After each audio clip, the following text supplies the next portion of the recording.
Press the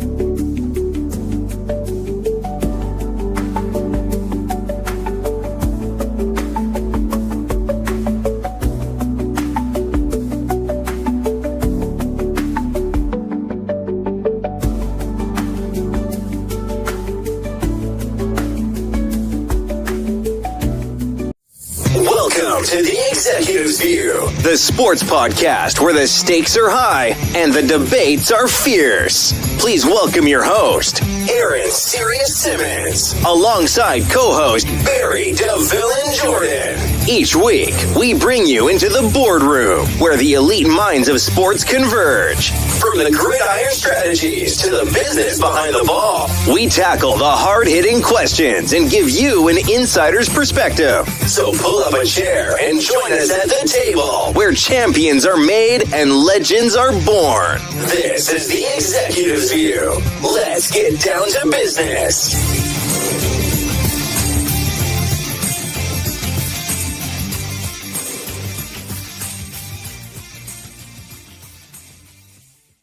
What's going on, everybody? Welcome to the Executive's View. This is the view from on top, man. You could be anywhere in the world, but you're here with the executives. I do appreciate that. You guys know how I get down. If you see the show, share the show. We're all over the place, man. We on Facebook, Instagram, Twitter, Spotify, TikTok.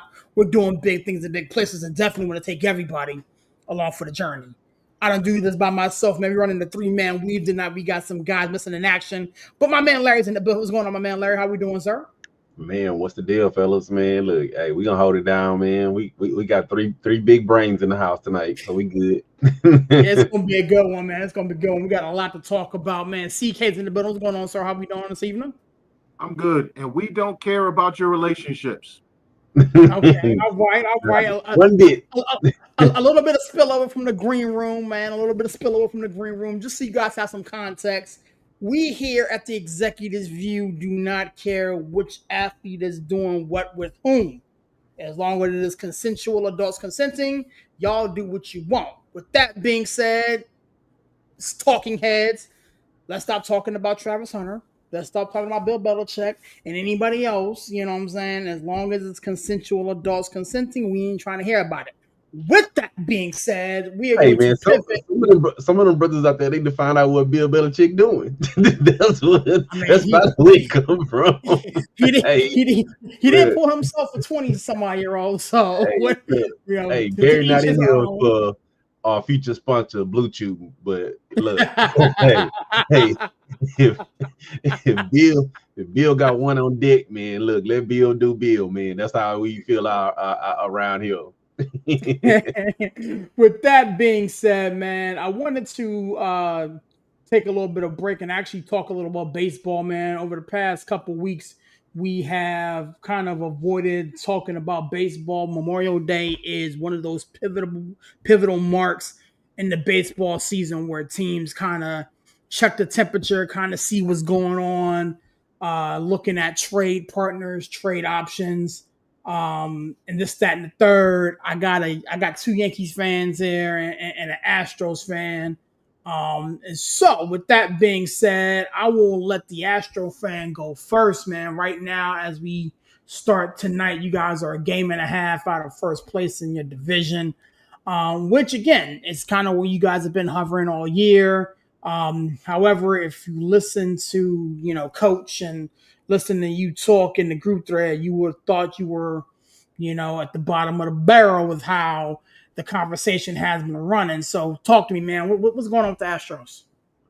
Man, look, hey, I be able to get talked off the ledge sometime, man. I get talked off the ledge. And it's funny because me and Steve, we was having a little man session yesterday.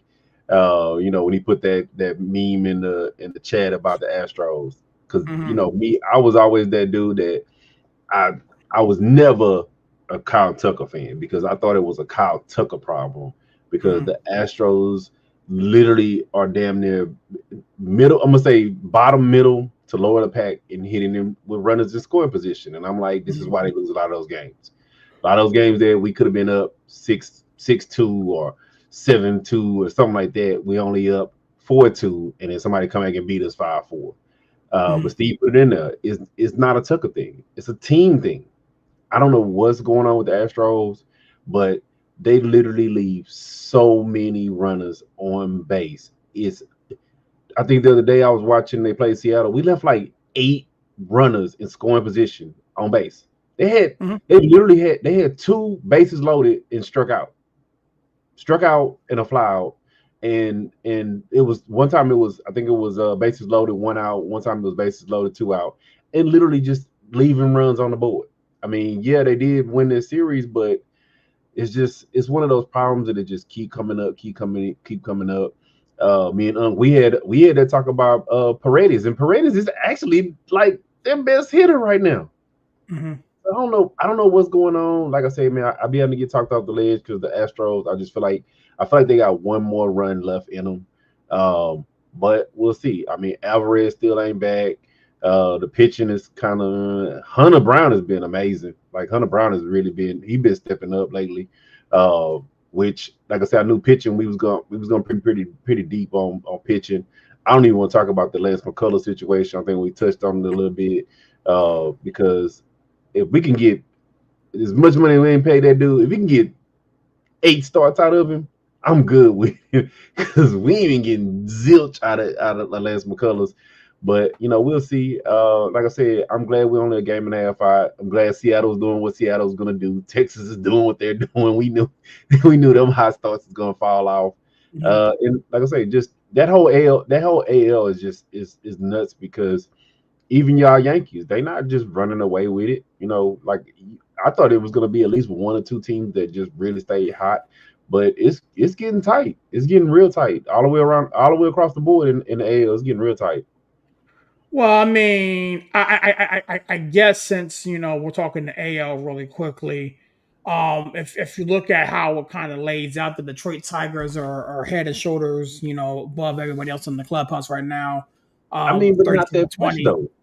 But no. I mean, they're only a game. They're only a game and a Yeah, half away from the Yankees. You know what I'm saying? But yeah, I think as cats start making moves again, I alluded to it. In my opener, the next mile marker would be, also break. the All Star break, and then people start finding out trade partners and seeing who's available and some guys who've been out, for different ball clubs, Juan Carlos and whatever may make his way back.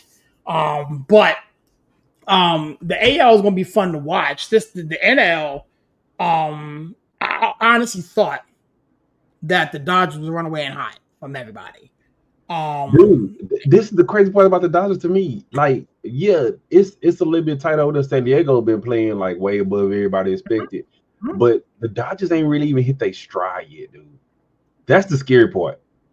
yeah, That's yeah. that's the scary. They got some pitching problems, and of course, dude's been in and out the line, but they ain't even hit their stride yet. That's scary. I mean, again, it's gonna be interesting to see how it all turns out. CK, talk to me, my man. You know what I'm saying? Running around the diamond for a minute. If you want to talk about the Yankees, so be it. We can have that conversation. But if you want to, spin around the diamond, see what else is percolating that brain of yours, man. Talk to me. Where's your head at? Well, as far as the Yankees go, I think they're doing exactly what they should be doing. Um, the 6 games in front. The American League East is really mediocre Yes, sir. outside of the Yankees. They're really mediocre, which I knew Boston was going to have issues the way they started off screwing over Rafael Devers. It's bad karma from that. Baltimore is the one that's throwing me off. I talked about this last season, and I said coming in the last season that I thought Baltimore would take a step back because I don't think they understood what it was to be the hunted. They Mhm. had a manager who, um, Brandon Hyde, is a guy that can build. He's a culture builder. He's a tone setter. He's a guy that can take a young team and get them ready to start winning. But he's not the guy to take them from that step to, okay, we're expected to win and we're going to win with expectations. Right. I didn't think he was built for that. The team isn't built for that. And then you have a general manager and Mike Elias who screwed up.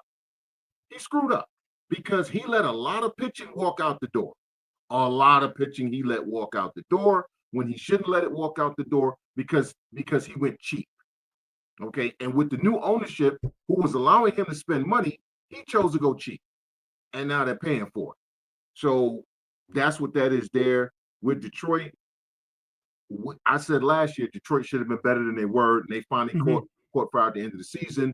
This is a continuation, but I still don't trust them because they have a lot of guys on that team who are not used to winning or who underperform when they're supposed to win. And I'm talking to you, Glaber Torres. Okay, I'm talking to you, Javi Baez. All right. So we'll see what happens with them. Cleveland, we knew Cleveland was not going to be great with everything that's going on there. They're in a rebuild, whether they want to admit it or not. Cleveland's in a rebuild. Minnesota, once again, underperforming. Once again, Byron Buxton is hurt. Once again, the kid Royce Lewis is hurt. They got to figure out a way to get some young stars who can actually stay healthy in Minnesota.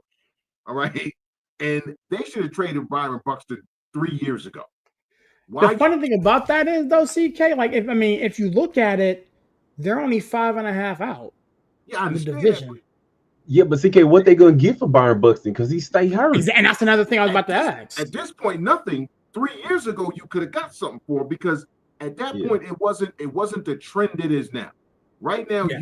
coming into a season, you're gonna get maybe 90 to 100 games out of Byron Buxton, max. Mhm. You get 90 to Mhm. 100 games.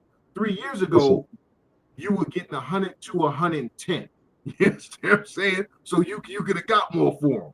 Now you got to sell him for pennies on the dollar at this point.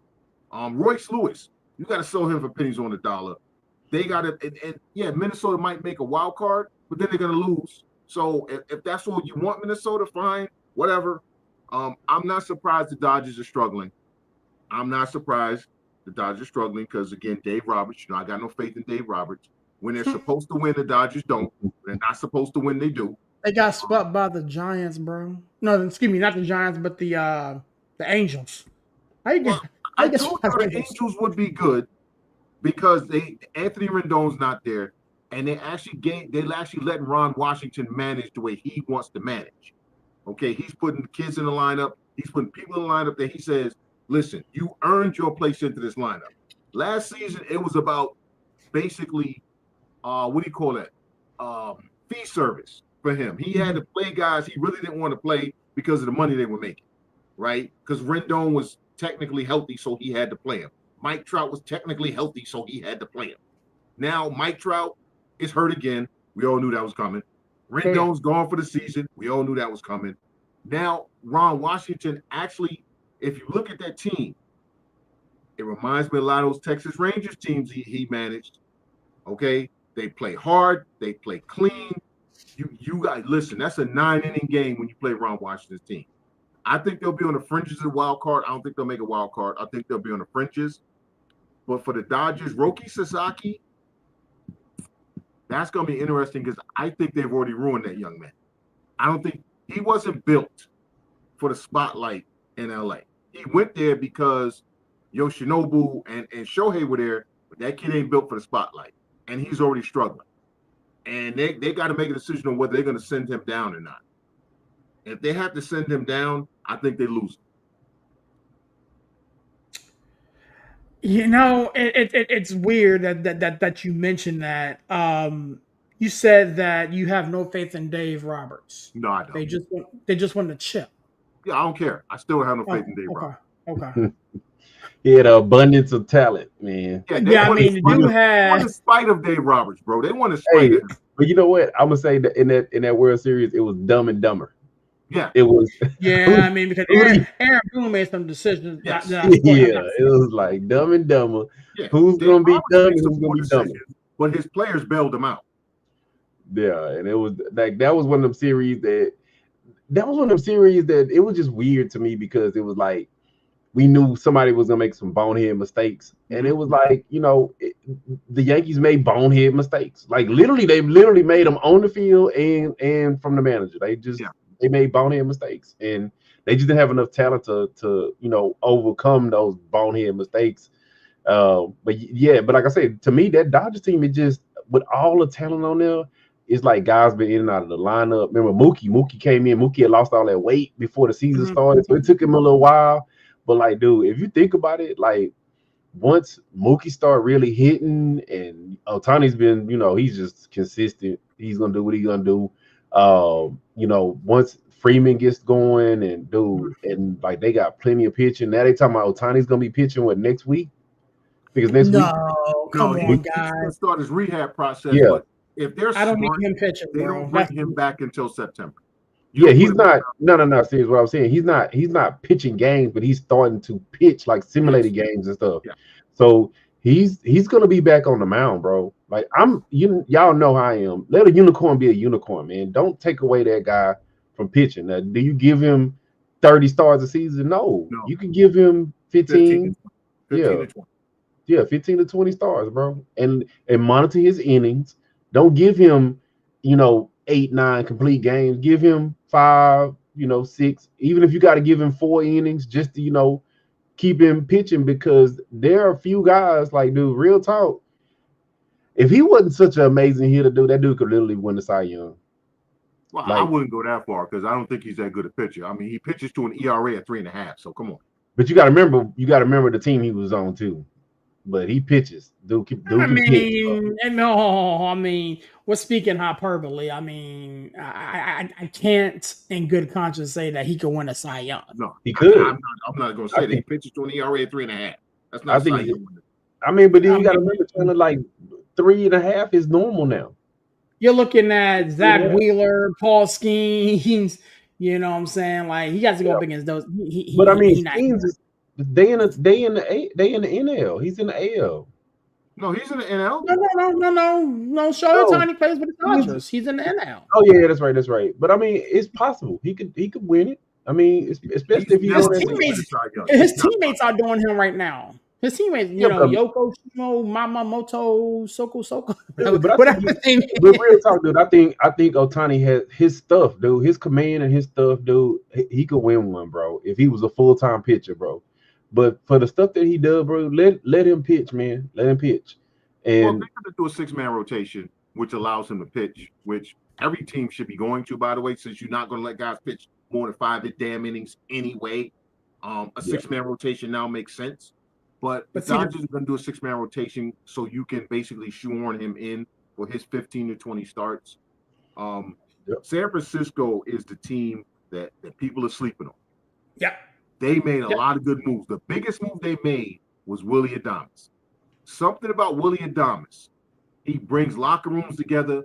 He makes guys better. He makes everybody better around him. I don't know if it's his personality, the way he leads. He is just a galvanizer. He did it in Milwaukee. He did it with Tampa. And then Tampa got rid of him because they didn't want to pay him. He went to Milwaukee. Milwaukee didn't want to pay him. The only reason the Yankees didn't sign him, and he wanted to sign with the Yankees, is because they were waiting on Soto, which they should, but that's a whole other conversation. We ain't going down that damn rabbit hole. But I like what the Giants have done. I think around September, Verlander turns back into playoff Verlander, which means he's going to give you a bunch of 6-inning games where he gives up 2 runs. Okay. Throws Keep that dude out of Houston. Keep that dude out of Houston, man. Yeah, but I'm saying playoff Verlander, 6 innings, 2 runs, 115 pitches. That's what he does when it comes in the playoffs. That's what he does. So I like what San Francisco's done. People don't sleep on the Giants, but bro, I'm telling you, the Cubs are going to be good, and the Phillies. That's another team that's shocking me right now. The Phillies might have lost Bryce Harper tonight because Strider hit him and they took him out of the game. No, it was negative. It was negative. They came back negative. Yeah, okay. negative. Yeah. He may sit a game or 2, but it's nothing serious. He'll be all right. Yeah. Oh, and we know Seattle's going to choke it away, so Houston's going to win the They already choked it. They already choking it away. they already choking it early. Hey, no, CK say it like it is, man. They're a choking dog. Man, they choking dog already. Before we move, man, shout out to Ronald Acuna Jr., man. He came back this week and was smacking the cover off the baseball. People forgot how good he actually was. But shout out to him for coming back and doing his thing. Any more? I hope he does too. Any other baseball before I throw a curveball at you guys? Man, let's CK go ahead and talk about his trades, man, because CK is the trade wizard over here. You know, he want Jason Dominguez off his Yankees like ASAP. Yo, see, you know what? I promised myself I wouldn't talk Man, CK, you done told us about 18 trade scenarios for Jason Dominguez getting traded for this. No, I never traded. I've never said to trade Dominguez. I said to trade Peraza. I think it was. Yeah, but you said you could trade Jason Dominguez if you was gonna not play him. The only person I was gonna trade Dominguez for, was when they were talking about Soto. That's the only guy I would have traded him for was Soto. Now, the only person I would trade him for right now is Paul Skeens. Outside of Skeens, Dominguez ain't going nowhere. Dude, that's the part that's really kind of pissing me off, bro. It's like, dude, every other day we hearing about these Paul Skeens trade scenarios, trade rumors, This dude literally had to come out and say, look, shut him down. Shut down trade rumors. Like, the Pirates, what y'all doing over there? Like, for real, man, like, you don't trade. What does this dude, like 21? Yeah, maybe? Something like that. Yeah. You do not trade a dude that's that young with that good of a stuff. With 6 years of team control left. Yes. But it's the Pittsburgh Pirates. Exactly. You feel me? Like, I get it. Exactly. Because in another season, he's going to ask to be traded because they can't get right. They're ruining O'Neal Cruz. O'Neal Cruz. Okay. They got 2 other stud pitchers, right? Who they're bouncing around and jerking around as it is. They keep taking them up and down instead of letting them pitch. K. Brian Hayes, you can see in his body language. He's quit. He just quit. He's quit. Dude, it's crazy, dude. Like, man, like, dude, when have you ever known a pitcher that's that young and that good to literally in his second year already be talking about trade scenarios? Because it's Paul Skeens, and here's the thing: like, he is not built for Pittsburgh. No, he's not built for Pittsburgh. Like, he needs to be in a situation, Yankees, Dodgers, Boston, Philly, Mets, Atlanta. He needs to be in those type of environments to where his talent it can actually shine and he can get some run support.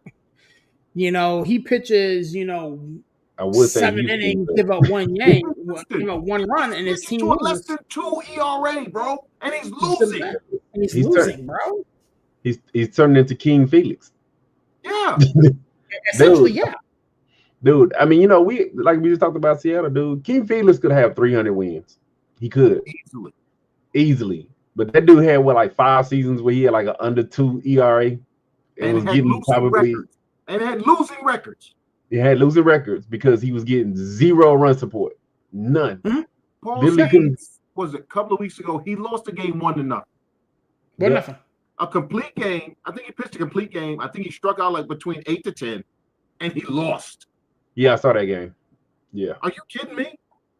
I mean, I get it if eventually he comes out and says, "Hey, I want out," but it's just shocking to me. Well, I get it.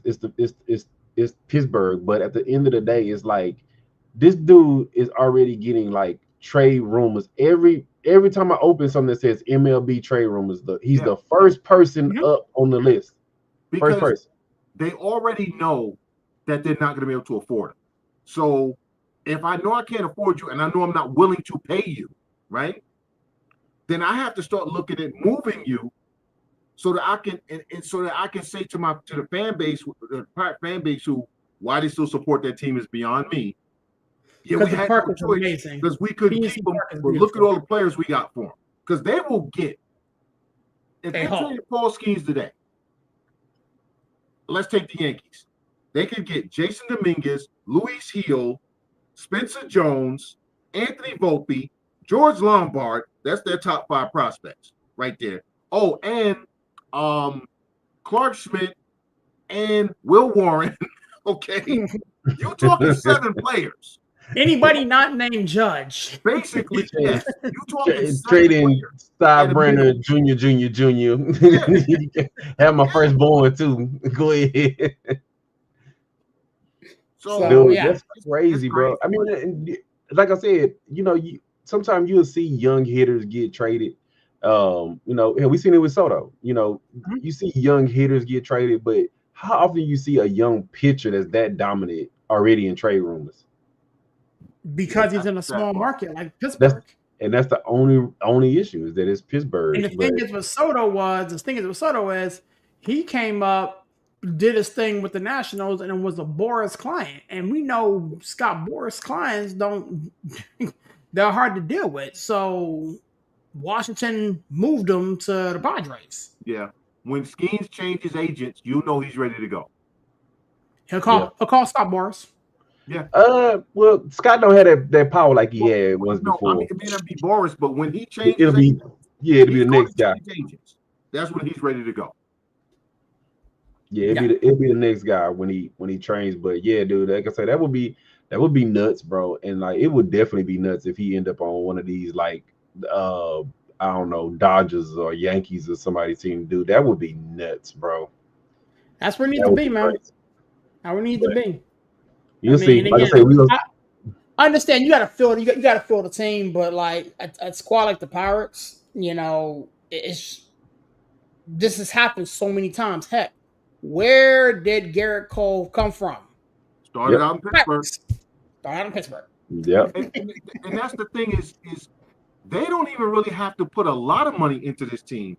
If you look at the talent currently on the roster, you got O'Neal Cruz, you got Kip Ryan Hayes, you got Lover Peguero, Jared Triolo, you still got Brian Reynolds. I just gave you 5 solid players in that lineup. Okay. The young catcher who's coming along, so that's 6. That's 6 out of your 9 hitters in the lineup. That's a solid lineup. You got Skeens. You got 2 other young pitchers in that rotation. You got 3 good young pitchers in that rotation.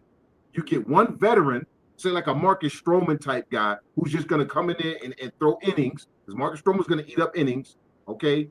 And you go out and you trade for a Mason Miller from the Athletics, who for whatever reason the A's still have him on the market. Now you got a lockdown closer. That team I just gave you, that's a wild card team. Yeah. And now you're filling the stadium all the time, which means your revenue's increasing, so you can put more money back into the infrastructure. It is not hard. It would not be hard to turn that team into a winning organization. Okay. Oh, and by the way, right now, if I'm the Pirates, I go ask Albert Pujols to manage my team. Dude. I mean, what is Pujols doing right now? Is he managing like AAA or something? No, he's doing. I thought he was doing MLB talk show stuff. No, he was, but but he's also managing somewhere. I got to look it up. He was managing somewhere. It's minor leagues. I think he's doing WBC. He's doing there you go, WBC. There you go. He's doing is it Puerto Rico's team or something like that? Yeah. The Dominican one of them. He's doing one of those. Yeah. I mean, because I'm just not a big fan of, we know the history says, catchers make good managers. But I don't know how Pujols would be being a manager. I want to see him. I want to see him in the world, in the WBC first. I think that he's going to be a great manager because he can teach. He knows how to teach the game. That's everybody that's dealt with him. He can teach the game. Okay, number 1. Number 2, he's going to command respect in that clubhouse. Okay, so now you got a guy who can unify a clubhouse. You got a guy who knows how to teach the game. All he has to do is get him some really good veteran former managers on his staff. Mm-hmm. Just the bump of having Albert Pujols as the manager, again, if I'm looking at it from a business standpoint, I got people coming to the stadium again, right? I got people showing up, supporting the team. Now, if we actually start winning some games, come on, son. Yeah, man. Now Tuve is over here hitting the cover off the ball this month. Tuve has found some. Hey, we are blasting these A's. That's the second one tonight. Yep. Yeah. Tuve, he didn't hit a couple of them the last couple of days too, but he's on my fantasy team, so dude, I'm like this, bro. I can't do that. if the Pirates make any move, man, dude, they need to free Andrew McCutchen, man, dude. Like Well, he that was free. He signed back on his own. He was I free. like what do they put in the water?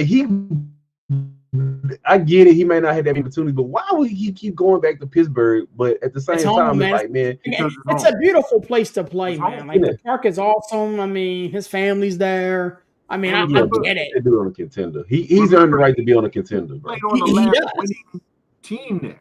He When he was there, they were actually winning. Yeah, he need to be on a playoff. He need to be on a playoff team. You know, at least by the trade deadline, man. He don't want to go anywhere. He don't want to go anywhere. He told when he signed. The only reason he signed back, he said they guaranteed him his contract. They would not trade him. Yeah, he has one of those weird no trade clause things in his contract. I don't know. He need to revisit that, man, because he was like 38 now, 39. I mean, he up there in years. He may only got another year or two. He may only got another year or two, man. That dude, he didn't deserve the right to be on a playoff team. At least get him some September baseball, man. This is where he wants to be, man. Yeah.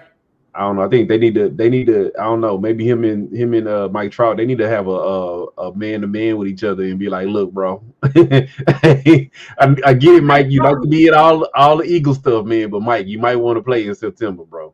Mike Trout needs to do something, revisit his body, drink some green tea, do something. But his body's failing out.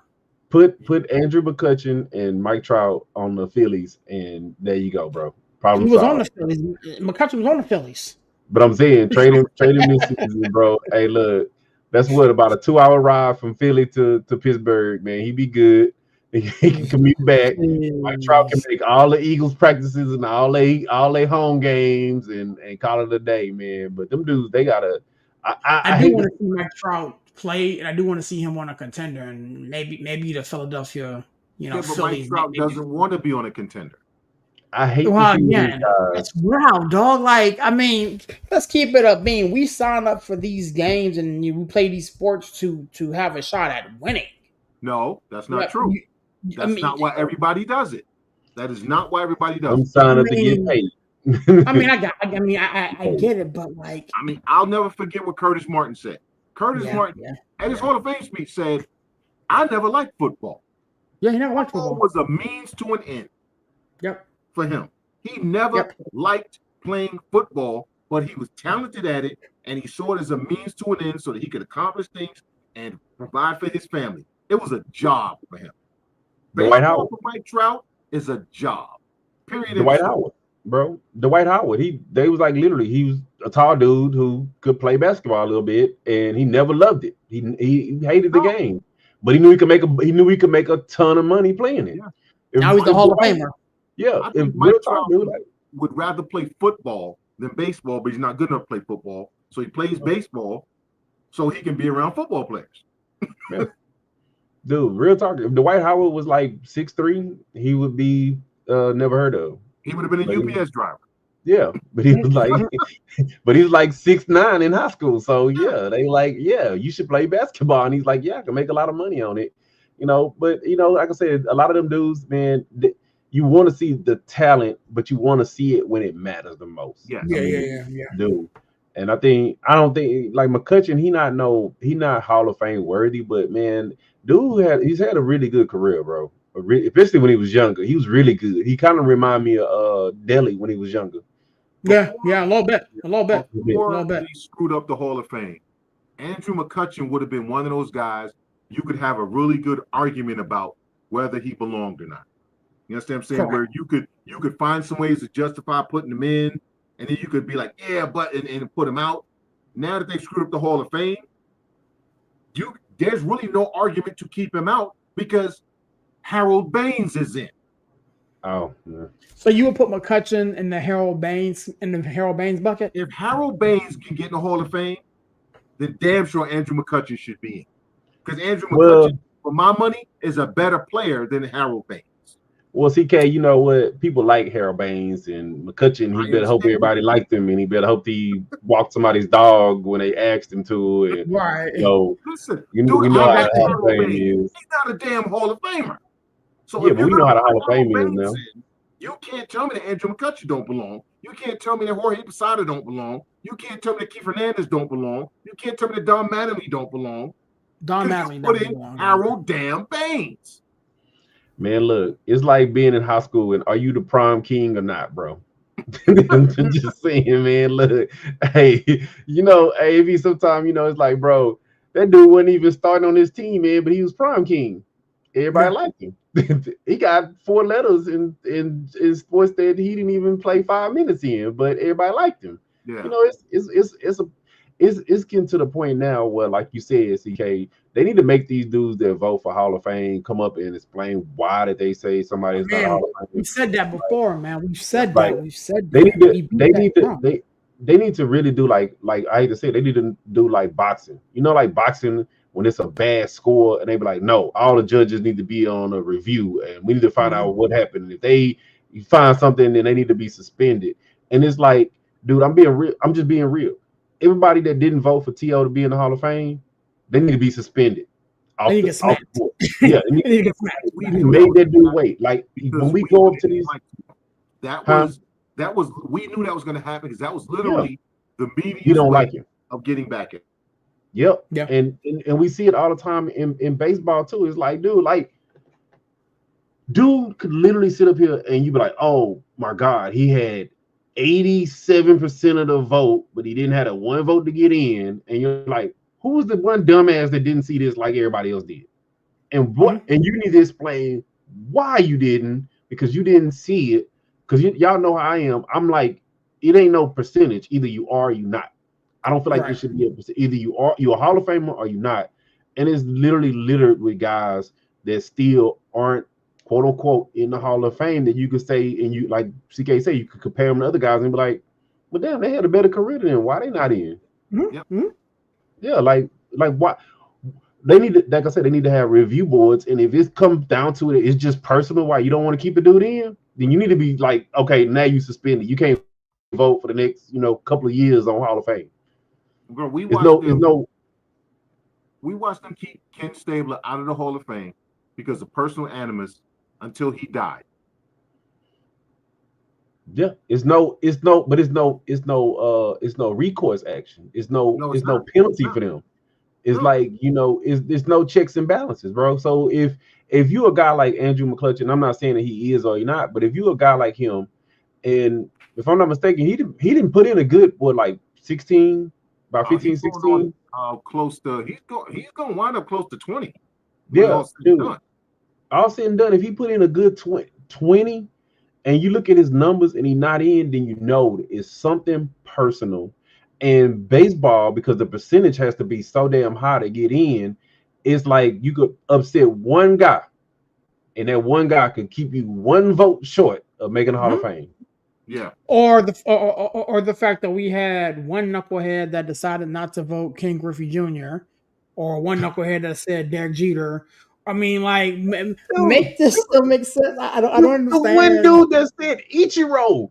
But What Ichiro the fuck was you Suzuki. because What was you I've doing? heard this before. They've said this about quite a few Hall of Famers where they said media members have literally come out and said no one deserves to have 100% of the vote. They've said that.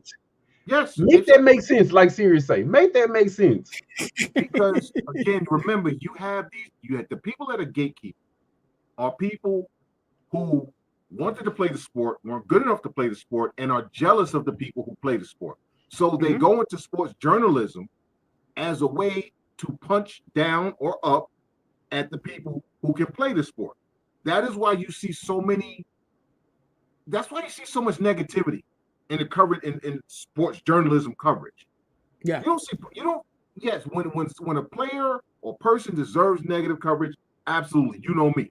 I'm coming for your neck. Right. But every single player doesn't deserve to be covered negative. Okay, every single sport doesn't deserve all of the negative coverage. But if you look at the tone of sports journalism for almost the past 10 years, it's the game, this, whatever, name the sport too long, too slow, too boring, too not enough this, not enough that, not enough this, not enough that. When you watch the game, all you hear is the announcers complaining the entire broadcast. Well, why would I want to watch a game Well, I got to listen to you piss and moan the entire 2.5 hours. Right. Right. Yeah. Then they said, well, the viewership is down. Yeah, because I'm tired of listening to you complain. I mean, but then TK, this is my thing. Like I said, because these dudes, and like you said, these dudes they hold these grudges, or you feel like, oh, well, I didn't make it to the league and I should have made it, or blah blah blah, all this other stupid stuff, right? For me, it's like I said, I always take it back to like boxing, right? Let me see your scorecard. Was it 10-9, 10-9, 10-9, 10-8? What was your scorecard? So when they vote for these dudes to go into the Hall of Fame, what was your scorecard? What was your criteria? Why did you not vote for this dude? Like I get, and like I'm not this whole fan of, like they said, like Siri said, nobody should be 100%. Either you are, you not. Like what? It shouldn't be no gray area about, oh, you're 97%, because nobody should be 100%. So that means that they all had to be in a room and somebody had to say, okay, you the one dumbass that don't vote. You're gonna be the one dude that say don't vote for 100%. Either You you need to be. are, You need to say. You need to say why. You need yeah, to say why. but you But they're need not to you going to need do to it. give me your but you need to give me your criteria for why you're saying not, just not oh, I voted no. But Well, they're see, not No. going to do it. Go here's ahead, go ahead. another thing that I think I wanted to double click on, and again, you alluded to it. There is no set matrix. There is no set bar. There is no set criteria that these guys use to say this person is in and this person is not. And if there is one, it's forever a moving target Yes. based off of the Yeah. person or based off of feelings or whatever. You know what I'm saying? If you're going to keep these voters anonymous, then the criteria needs to be well established. But that was done by And design. That was done by design because, it's a bad design. well, in the beginning, it wasn't. It was designed in the beginning because how do I drum up interest in something? I have to get people to talk about it, right? Why Right. did the NCAA not go to the playoff for decades? Because all everybody did in the offseason was talk about who should have been number one, right? It generated interest. It made people buy newspapers, watch the shows. Now it's clicks, clicks, clicks, clicks, clicks, right? Mhm. How do I do that? I have to create some sort of discussion. So if there's no set criteria and it's all subjective, right? If it's all subjective, I'm always going to be creating conversation. So in the beginning, it worked. You created conversation, you created interest, all those things. Now it's ridiculous. See, because now you're turning people off and you're turning people away from the sports, away from, because at this point, it's like, I don't give a damn about your Hall of Fame anymore because it's No. ridiculous. Because you're I making it haven't obvious now that it's personal bias. I haven't watched them in I started watching the football one maybe like 2 years ago. I haven't watched the baseball one in maybe like 5 years. And basketball, I haven't watched it in maybe about about two. I mean, Yeah, I because haven't it's just, watched, let's see, NFL, the last NFL Hall of Fame I watched go in was probably Dan Fouts. Baseball was probably Ozzie Smith. yeah. I mean, this is the part, like I'm not like CK. There were certain things as fans, and this is why I feel like it should be a combination. And for me, I feel like, okay, if y'all gonna say, a person gets X amount of votes from the writers, hell, if I'm a Hall of Famer, then I should have a vote too. Yeah, I they should have should. a vote They too, don't. and let some of these players vote too. But I look at it from this standpoint, CK, and you probably will agree with me. There were certain things that got hit 3,000 hits in the Hall final, of Fame. 500 home runs, Hall Hall of of Fame. Fame. Mhm. 300 wins, Hall of Hall of Fame. Fame. 5,000 strikeouts. Well, it's on one. Yeah, 3,000. 3,000 strikeouts in the Hall of Fame, right? But in this new day and age, guys are gonna have to be judged differently Yes. because, I mean, I'm an Astros fan. Altuve, he only got a couple left in him, and he ain't even close to 3,000. No, he's not going to get nowhere near He, 3,000. But he Altuve should get into the Hall of Fame because of his impact Yeah. on the game matters. I was about to say that. And so that's why I was going. So you gotta judge him differently because he's not gonna have 3,000 hits. He's not gonna have 500 home runs. So how do you have to judge him? To me, you got to judge him based on his contemporaries. Was he one of the best players for the past 10 years? Yes. Yeah. Do we have multiple all-stars, Golden Gloves? You have to judge him accordingly because some of these guys, real talk, dude, name one pitcher that's close to 300 wins. No one's ever getting to 300 wins again. Who could even get close to it? So now you're going to have to start judging these dudes on 200 wins. 200 wins is going to be tight. 200 wins is going to be tight. But in this new age, I mean, think about it. Aaron, me and CK may be a little older than you, but dudes was literally used to hit. If you got like 24, 25 wins, you was Cy Young. 23 used to be the norm. These guys are winning Cy Youngs now with what? 18 wins? 16 wins. Yeah. And that's and when you, like I said, when you think about it over longevity of a career, a guy may end up with 201 wins. And how do you judge him? Yeah. It's gonna be it's very different now because of how they're playing the game. How even with everyday players, guys don't even get guys hit three games in a row, he's gotten hits. 2 hits, 6 hits in 3 games. Oh, he's got to rest. Why? Why is he resting? Why is he not in the lineup? Remember we just talked about it, but now wish Steve was on. But man, we just talked about it with Steve, and it's like, dude is leading the league in hitting at 268. Dude, do you think that? I mean, I get it. Like Judge is the outlier right now, right? He's the outlier, yeah. So Judge could probably get to 500. He could if he keeps his pace, he can maybe get to 600 if he keep his pace. I think I don't see him getting past 450, honestly. I mean, to me it's about health because he's so goddamn big. You know, he might. I ain't wishing nothing bad on him, but you know, most of the time them dudes like Pujols was so damn big, he got late in his career and started telling off. And back and all kinds of stuff. Stanton, I think Stanton might be the last guy to get to 500. And that's pushing it, bro. But then think about it, like, What's dude, like that now? He's at 4. He's 4 and change. Okay. Dude, so think about it. You got to start judging guys batting 270 with 300 home runs. Yeah. Real talk. And that's going to be the criteria. You got to judge guys against their contempt. Dude, like real talk, man, we just talked about it, CK. Me and you was going back and forth about Mookie Betts. To me, Mookie Betts is the Hall of Fame if you look at his career. And see, against his contemporaries. He don't have the numbers. No, it's not about the numbers. I was taught it's a 10-year run. Yeah. It's a 10-year run unless you get injured, and then we'll take into account your injuries. But I need a 10-year run where you were one of the top 10 players at your position. He was. The problem for Mookie is they kept moving him positions. Oh, yeah. But Mookie, but if you look at good point.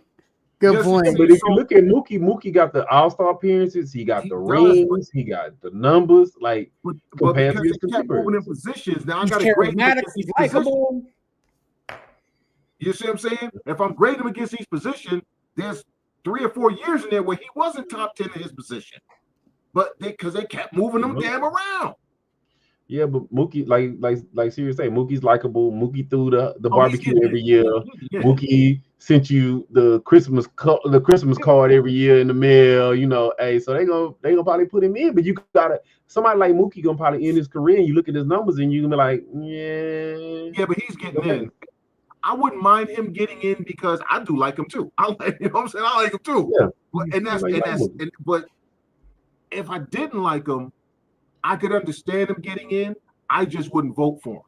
But I can understand him getting in. Now, when we talking who? Andrew McCutchen. We got to go back to McCutchen. By the real criteria, not this new nonsense. Andrew McCutchen not a Hall of Fame. No, but you got to grade him against his new peers. criteria than he is, and that's where to me where it gets screwed up, because you lowered the bar for some, but not for all. Because I go back to Keith Hernandez. How else Keith Hernandez not in the Hall of Fame? I need somebody to tell me why he's not in the Hall of Fame. I mean, personal. Yeah, Hey, yeah. He is one hey, of the you know best what? Hey, first basemen of all time.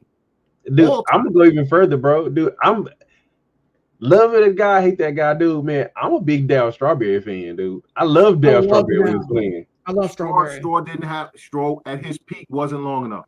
His peak wasn't Hey, long but enough. his peak was high, bro. His His peak peak was wasn't long real enough. high. It was only 3 years. I But needed at least 5 from him. his peak was high, and he got some crazy numbers, bro. Yes. Hey, and like I say, but people was like, they don't like him. They wouldn't. No, everybody likes Darryl, but his peak was only 3 years because of the drugs and everything. Yeah, but his peak was up there, bro. That's all I'm gonna Yeah, say. His peak was was. high, It and was. but that dude, he couldn't get a Hall of Fame vote to save his life. No, Doc Gooden, same thing. No. Doc Gooden's peak was only about 3 years. Yeah, his peak was high, but yeah, and them dudes got the rings too. He got the rings to go with it. So it's like, yeah, but it's the, like I said, it's the fact when people be like, yeah, you know what? He did get caught in that room that one time. We ain't voting for him. He ain't invite me. And I'm like, yeah, okay, brother. All right, man. But like I said, we'll see. Man But had an OPS of 882. Who? Strawberry. Yeah. Yeah. Dude, he got some numbers, bro. I'm Dude. looking at him now. Like, I mean, I knew numbers, the man balled out, but yeah, his analytics numbers, by today's analytics, he's a Hall of Famer. Correct. But like I said, Yeah, they even he don't even come up on a veterans vote. No. He don't even come up on that vote. Neither does Doc Gooden. If you look at Doc Gooden's analytics numbers, Doc Gooden's a Hall of Famer by today's analytics. Dude, and that's like I said, that's crazy. Look at the strikeouts, look at the ERA, his WAR. Both Doc Gooden and Strawberry's WAR, I guarantee you, are better than a lot of guys in the Hall of Fame right now. And I don't even know what their WAR is. You know, I hate WAR. Okay, you know, I hate that. Yeah, sabermetrics, man, sabermetrics. But yeah, you don't like analytics like that, Chandler. But yeah, dude, it's like, man, like I said, Andrew McCutcheon, man, I wish him all the best, man. But I want to see him on at least a 1 championship run, because dude's had a really good career. We'll see what happens. Like I said, hopefully maybe he'll get them few votes that he need to get in the Hall of Fame. But you got to, like I said, you got to judge him against his contemporaries, his peers. But that's why Straw can't get in, because Straw's contemporaries. Back when 500 home runs was the bar. When 300 wins was the bar. Right. Yeah. But guys ain't getting there no more. Not nowhere near. No. Hey, it's gonna be a guy win a Cy Young with 10 wins. Stop it. I may start watching the game if that happens. Hey, think about it. King Felix almost won it with a losing record. Yeah. Yeah. I know he did have a losing record that year, but his ERA was 1 point something. If you got an ERA of 1 point something over 30 starts, you're a Cy Young winner, as far as I'm concerned. Yeah. Dude, that's crazy, bro. Pivoting for a second, throwing a curveball at you, man. I got 2 boxing fans here in the building. We're in the summer months. There's a lot of dates coming up in the month of June. Larry, talk to me, man. What fight you looking forward to, man? Man, you can go CK first. I went first last time. No, go ahead, because I've been here, so I haven't been able to keep up. Because man, so right now, it's Canelo and Bud, man. That's the big one on the radar. So this is my thought about the whole fight, right? I want to see it actually happen. Right now, they haven't signed the contracts. It's not done. It's not done deal. They already moved the date one time. Like, a lot of times working out all of the logistics of these big fights when it comes to boxing, man, it's too many politics in it. Like I said, I like the fact that now I always mess it up. Rada. I'm glad that they stepped in now, because he's paying guys. And like I was talking to some of my friends today, and it's like, what do you do if you're a boxer? Oh, I can go box this guy and make $1 million, but Sheik of it offered me $50 million. Which one you want? He already told Canelo. Canelo wanted 100. He said, "Go fight Bud, and I got 100 for you." Like, that fight is gonna be probably the biggest fight of the year if it happens, because that fight is just gonna be bananas. Me personally, I think Bud beats him. I mean, I was shocked when they was like Bud's walking around at 185 now. Like me and CK, we fight fans, bro. Dude, Bud started at like 135. Yeah, he up to 185. Walking around right now, he's at 185. Oh, Like that. It's few. Well, I get it. He's older now, but yeah. dude, to make a jump up like that, dude, that would be historic, dude. To start at 135 and then you win a belt at 168, because that's Are they what gonna they're fight in supposed to the be fighting catch for. weight? Are they gonna Nah, fight in they're the? supposed to be. It's supposed to be no catch weight. That's why his last couple of fights was at middle and super middle. So they gonna do 168, and Canelo gonna put his belts up. I Um, don't know if he no, can see going from 185 to make weight at 168. Ah, he I gonna have might to have to shred a get little bit down. down. I think what he did, he put on some muscle because he's going up. Yeah, Um, but you know that drop in weight now is different fighting heavy than fighting light. I mean, yeah. everything is different.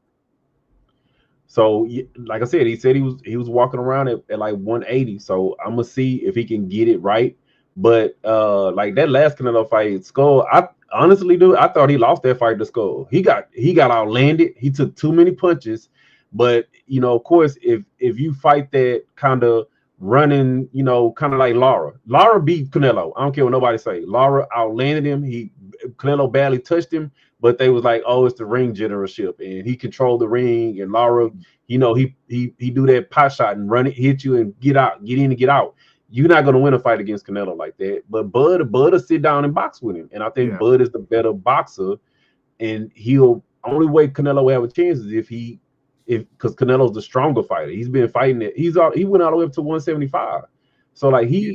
That's why I'm worried about Bud having to drop because we know Canelo can fight heavy.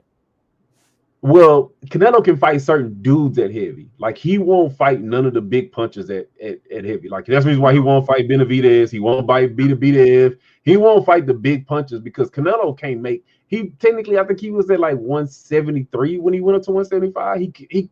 He barely make 168 most of the time. Yeah, His best weight was always middle. That's when he yeah, was at his dominant run at 160 at middle. But I think that's going to be the fight that everybody wants to see. Uh, I'll throw it out there. I know me and CK, y'all was in the chat. Y'all was here to talk about a little bit, man. Manny's either broke because everybody know he got tax problems, and dude, I'm gonna go there, dude. This is the fucked up thing about boxing, bro. That a lot of these boxers, they blow their money. A lot of these boxers have mismanagement, but we've seen it over and over and over again. Somebody like Pacquiao, this dude was literally giving homeless people money. He was literally like giving his country, basic utilities that we take for granted over here. And yeah, then now this dude's getting hit with like crazy back taxes and all this other stuff. So now you basically forcing a guy back into the ring, yeah. which I think and I could see if he had been an active fighter and he fighting at what is he 43 now, I think 44, 45. He's 45. 45, 45. Yeah. I Yeah, could see if he had been an active fighter, kind of like a Holyfield had been fighting, here and there. Some of these other fighters, Benoit, he fight like once a year. These yeah. guys that have been active. This dude ain't fought in what 4 years, maybe. What was it? The Mayweather joint he fought? Nah, the last fight he fought, No. he One lost fight to after that. some unknown guy. I forgot who it Yeah, was. He yeah. lost it, but it's been at least 4 years since he's fought. Was it the horn guy? Now that was after Horn, dude. Okay. This is I'll check it in a second, but dude, boxing is the hurt game, bro, for real. And we've all seen Manny flat out on his fucking face, like he's taken a big punch before and was like nobody thought he was. It was people thought he was dead. That's how No, hot he he took his was. last fight in 2021 Yeah, bro. versus 4 years. Yordis Ugas. Oh, Ugas. Yeah, that's right. He lost that Ugas fight, and that's Yeah, when Ugas went to fight Spence. But dude, and Barrios can punch, bro. Like, dude, Barrios can punch, and I'm like, I get it. He need the money, and that's why he going back in the ring. And you know how boxers are; they always feel like they can prove something to themselves. And I just, man, like I'm gonna watch it because it's Manny and I'm a boxing fan, but that's another fight that I'm like, man, I don't know why, but I get it. They was like he was buried in all this tax debt and all this other stuff, You know but what? they should have found another way for him to work that off. This is now. You know, our guys can't. I can't stand this Paul cat. You know, I can't stand him. But if Oh, Manny needs the Jake money Paul. that bad, Jake Paul, yeah. and money needs the money We that can we Manny can't needs the money stand him that or his brother in the wrestling community. that then maybe that's the fight he should have took, because that fight would make him some money. Well, the thing is that Jake Paul fights at I think he normally fights at like 170, 170 something because he not gonna fight no real fighter. He ain't fighting no real fighter. Yeah, well, But that too. he Yeah, fights he fights at like 170. Everybody know Pacquiao couldn't even make 140. He yeah, was I know. barely he was even when he went up to welter, he was doing catch weights. Like you gotta remember that dude started at like 108. Yeah, I know, but Like that's what I'm saying. Maybe make because see, make Paul come down to around say 160, Manny 140. Because I think Manny if Paul at 160, Manny 140. I think Manny would dismember him. I think he would take him apart.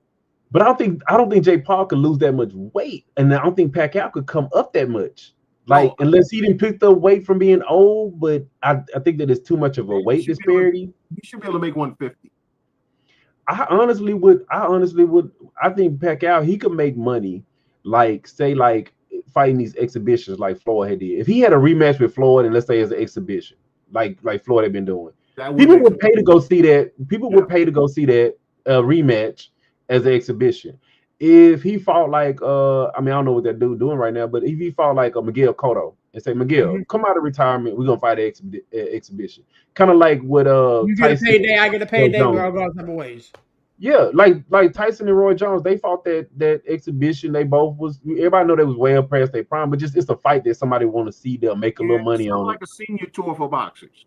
Yeah, it's like remember Holyfield and Tyson, they actually had almost signed the contract. They were still in negotiations for a rematch, but like this exhibition style. They was Yeah, gonna do it, and people would have paid to go and see that. But I yeah, think Manny should have did something like that. But for him to actually go into a fight against a current champion, I think is real dangerous for him. yeah. It is. I'm like I said, I'm gonna watch it because like I said, I want to see Manny.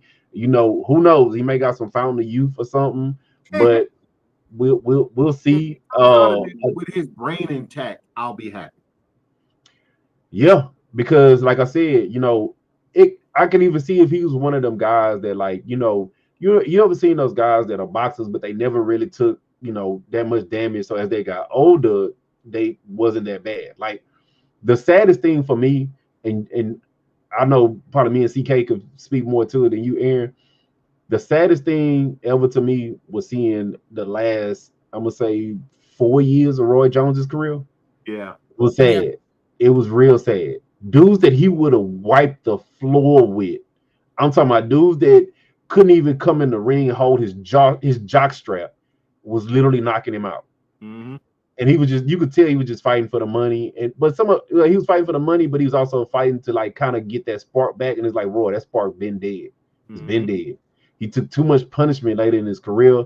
And like I said, a guy like Pacquiao, I think he took too much punishment, and that is it's neurological damage when you got Yeah. hit with that shot like Marquez hit him with, bro. Yep. Yeah, it may not have showed up, uh uh right then and there after his next fight or the next fight, but now you in your 40s, yeah, that shot probably did something to him, kind of like Tim Bradley. Tim Bradley say, dude, anybody watching the show, if you ever want to see a fight, bro, look at Tim Bradley versus Provetnikov. I think that's how you say his name. And Tim Bradley say he had a concussion, literally diagnosed with a concussion after that fight, and he still to this day have symptoms from that fight. Listen, if you want to, I mean, listen, look, just watch some of Tommy Hearn's videos of just interviews of him as he got older. The man Yeah. could barely talk. Man could Yeah, barely like I talk. said, if it's an exhibition, y'all really just going out there, showing what you still got a little bit, then that's one thing. But a real sanctioned fight that you fight for a guy for his belt, And that's the problem: is this fight should not be sanctioned. This fight should but not be sanctioned. He's 45 years old. this fight should not be sanctioned. But some of these boxing sanctuaries are. They like, can you make a fist? Yes. Okay, you can fight. Right. Yeah, yeah. Can you ball your fist up and make a fist? And can you do that? Yep. Okay, you can fight. Because Yeah. it's guys that literally that shouldn't even be ranked that are ranked, and you be like, how the hell did the dude even get ranked? How did the dude even get sanctioned? It's dudes out here right now that probably got like 100 losses on their career. Like it's literally guys out here right now. They call them club fighters. They literally have like 100 losses, but they keep getting sanctioned. So, like I said, I'm gonna watch it. I hope that Manny come out of it unscathed, and I hope he go back into retirement. Hopefully, he can get himself out of debt, whatever the case may going on. I don't know, but we'll see. And CK, I don't know about you, bro, but man, that Katie Taylor Amanda Yeah, I'm looking forward Serrano to that too. rematch. Hey, I'm ready for that. Hey, look, it you know, I'm not a big so for me, I'm not a big Clarissa Shields fan. I get it. She's the face of women's boxing. Everybody love her. You know, I ain't going into all the other stuff with her, but Clarissa Shields is the face. But me, Serrano, man, that's my girl, bro. Hey, look, hey, man, hey, especially her and Katie Taylor, man, them girls that had some wars, Yeah. man. I'm Yeah. talking about brutal wars. It's rare that you get women boxers that literally, I'm talking about they slugging it out. I'm talking Yeah. about you coming out of there, you bleed, you leaking. So like, yeah, I can't wait for that rematch. That's gonna be that's gonna be a nice one too. Real it's not too many women draws, but I think No. that's gonna be a big draw fight too because everybody is waiting on that rematch because shit. A lot of people feel like that was a robbery last time. So It yeah, was. bro. It was. So I'm waiting to see what's gonna happen with that.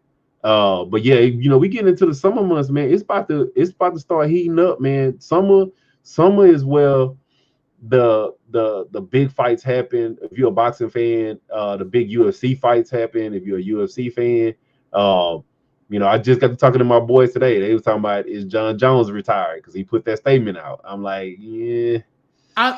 I need him to be retired. I need him to be done. I need him I to be done. need John Jones to stop being a dumbass. That's what I I need need. him to be done. Dude, it's like, That's man. still. So this what I was talking about today, man. It's like, man, you John Jones, man, and you literally can go in your household and be like, you know what? I am probably the best. Well, I'm recognized the best MMA fighter ever, multiple championships. And you know what your brother can say? I got three Super Bowl rings. I done Yeah. made $150 million. Yeah, go sit down in the corner, little brother. And the His other other brother played his other professional brother can say, football. man, I got 2 Super Bowl rings, and I done made about $50 million. Yeah, bro, go sit in the corner. And I think that with John he's getting up, but I think he's contemplating retirement. But he's always had these demons. He's always fighting these demons. I don't know if it's that competitive. He's always trying to compete with his brothers. Whether it's I'm gonna say his recreational habits. But he's always fighting these demons, and I think there's like you know he's fighting this, and then at the same time I'm getting older. Should I just go ahead and retire? What should I do? Because John Jones, his biggest opponent has always been himself. Yeah, he's Always. some point he's got to choose to grow up. At some point, he has to make the choice to just do the next right damn thing. I mean, and people like, oh, is he gonna fight Espinal? And I'm like, man, I think that he's like, Why would uh, so it's one of the things. Like I said, me and my boys, we was just talking about this conversation. I think for him, it's like, okay, I can fight him, but if I'm not all the way into it, I'm not gonna fight because you can't MMA and boxing, you can't be half in. no? No, And no, nobody's really clamoring for that fight, honestly. no. I haven't And heard much about it, to be honest with you. dude, and you know No, what? This is the asking for that second fight. part about it. If you're somebody like a John Jones, bro, it's like Bernie Mac said, I ain't got shit to prove. No, the only He, fight, he don't. the fight left for John Jones is Francis Ngannou. That's the fight. But Francis ain't coming back. No, because of Dana White. But that's the fight. The fight Yeah. for John Jones is him and Francis Ngannou. That's the fight. That's the And only fight I want to see John Jones in. the only way you're gonna see that fight is unless, like I said, Ryder put it together, and that's the only way you're gonna see that. But you know, they partner with Dana now, but you know, it's a lot of bad blood between Francis Ngannou and Dana White. It's a lot of bad blood. But that's the fight though. That is the fight And that people want to see. That fight. I mean, they'll make a crazy amount of money on it. Yeah, I might do a cut. Yeah. Dana ran Francis Ngannou out, Yep. so that he could basically clear the path for John Jones. So for John Jones, that should be sticking in his craw. The fact that the only reason that the playing field was so clear for you was because Dana White ran off the one dude who could beat you. Because I think Francis Ngannou could beat John Jones.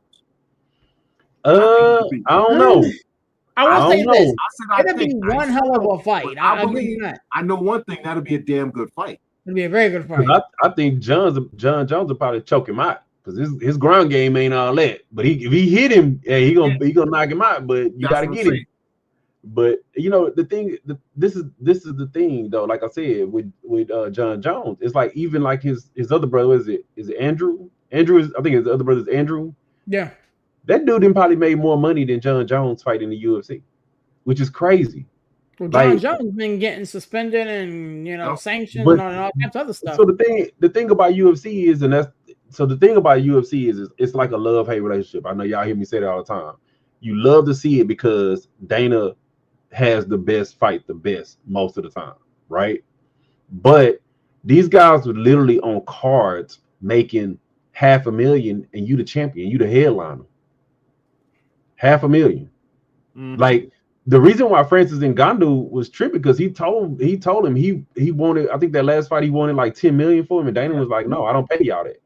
I pay y'all this, and that's what y'all gonna get. And everybody know Dana did made crazy money on these fighters, but he ain't been paying them. And yet, because you gotta think about it, for a long time, it wasn't nowhere else you could go but UFC if you were an MMA fighter. And that's what Dana capitalized on. It was like, okay, you fight for me or you don't fight. Right. Yeah. It wasn't like you in the NBA and I'm gonna go play in the Euro League. No, it was you fight in the UFC or you don't fight at all. Right. And now when guys knowing now that, hey, Dana, we not fighting on these mom and pop cars no more. We selling our, huge arenas. You making all these millions of dollars, but you still paying us the peanuts. You may have gave us a little raise here and there, but you paying us peanuts. Like, and no health care, by the way. Yeah, and no nothing. And dude, and it was like, well, what do you do? Like Francis Ngannou, his first statement, what he said was he made literally more money his first boxing match than he made in his entire UFC career. Yeah. Entire. Yeah. And he was a headliner. I'm gonna say I know at least 6 or 7 fights that he was the headliner at a UFC event. Yeah.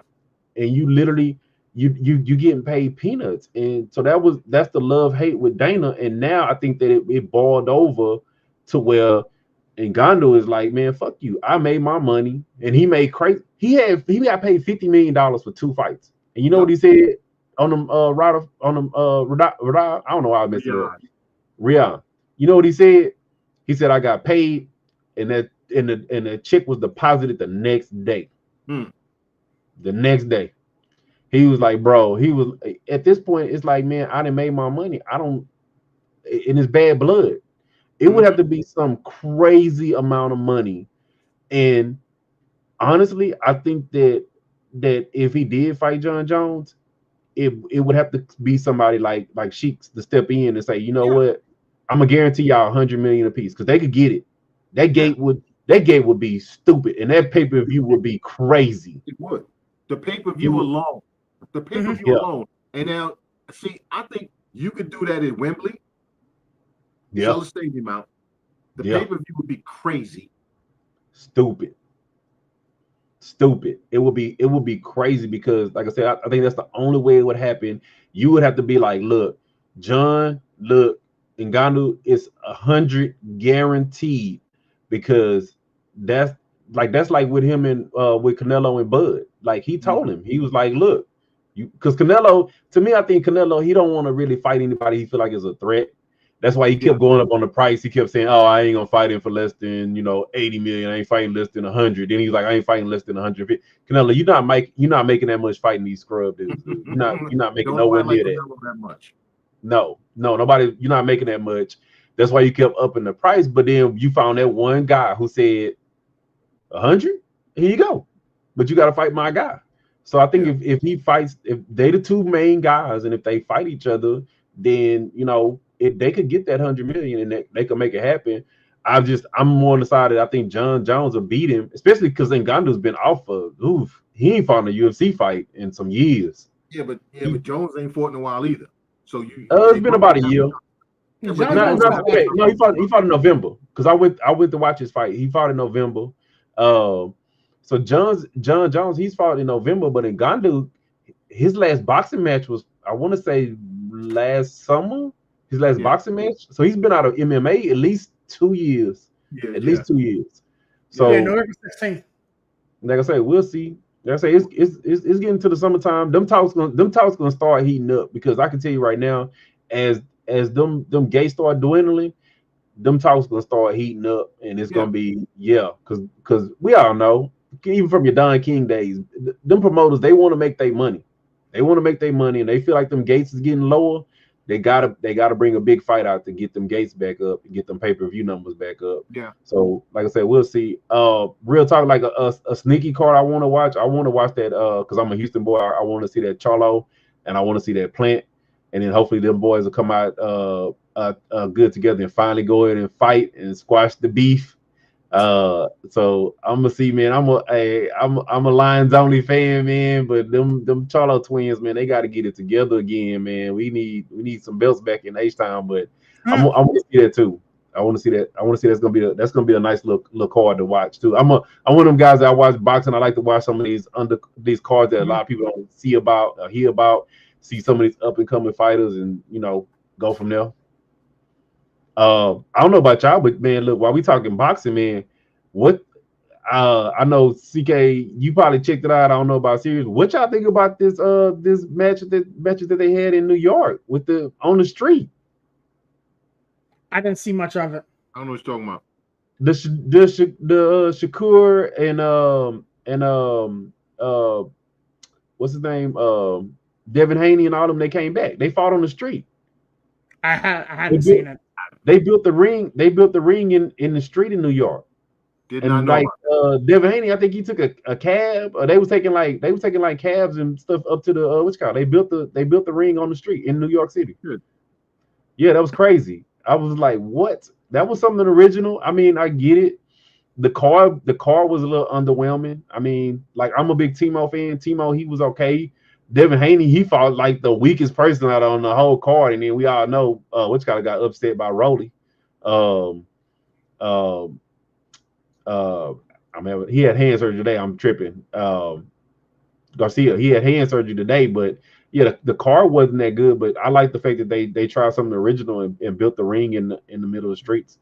Yeah, I didn't even hear about that. I know he's fighting Zepeda next. That's the only thing I knew. Oh, okay. Yeah. Shakur, yeah, he's fighting Zepeda.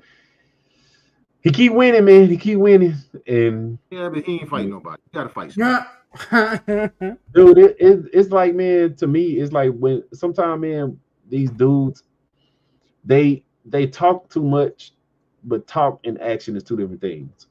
I know a lot of people don't like him, but I was always a Floyd fan. And people was like, oh, but Floyd did this, Floyd did that, Floyd did this.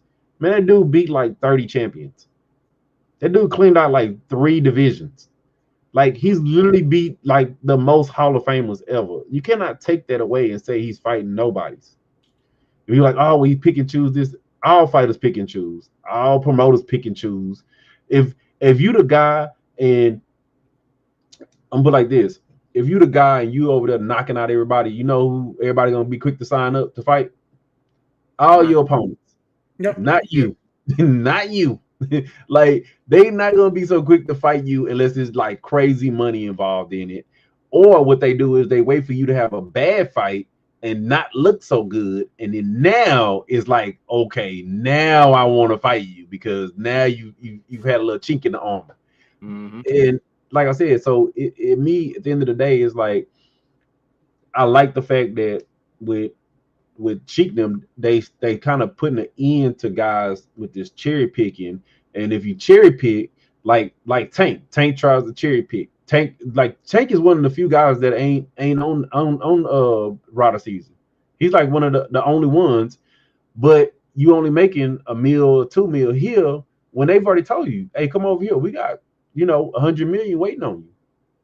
Like, I don't know why these guys they make those career decisions to cherry pick, fight lower level instead of making the money. That's the whole point. So when you look at somebody like Floyd, yeah, but when you look at somebody like Floyd and people like he cherry pick, but I'm like, how do you cherry pick and you beat that many champions? Well, because he waited to fight them until he knew he could beat them. I think with Floyd, it wasn't he waited to fight him until he knew he could beat him. I think with him, it was more about money, and it was like when the number was right, oh, he getting in that ring. And that If number was right when they were beatable. It's funny how that worked. Yeah, but if he, I mean, we would have loved to see Floyd Pacquiao 4 or 5 years before it actually happened. It was supposed to don't happen get me started on that one. before it happened. Don't get me started on that one though. Hey, but you got to remember when everybody was fearing Ricky Hatton, and people talking about what Pacquiao did to them. You know who softened that jaw at first? Floyd. Check hook, and Ricky Hatton lit. Dude, like I watched Tim Zoo, and I be thinking to myself all the time, like Ricky Hatton sent your daddy into retirement because Costa Zoo was knocking a lot of dudes out, man. Hey, y'all New York dudes know. Hey, Zab still stumbling around that ring looking for where he hit. And like I say, it was like Ricky Hatton knocked out the guy that everybody was scared of, and then Floyd demolished him. Yeah. Right after Tom Thibodeau fired, by the way. Oh, give it time. We'll get there in a minute.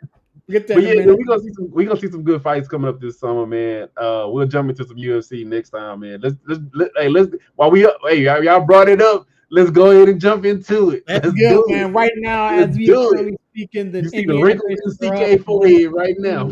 Come on, let's go. 113-99 on the New York Knicks in game number 4 of the Eastern Conference Finals. Villain has conveniently made himself unavailable to discuss said Knick issues. I do have a Knicks fan here in the building. CK, man, you said Knicks in 7, Pacers in 5. Yeah. Because Tom Thibodeau.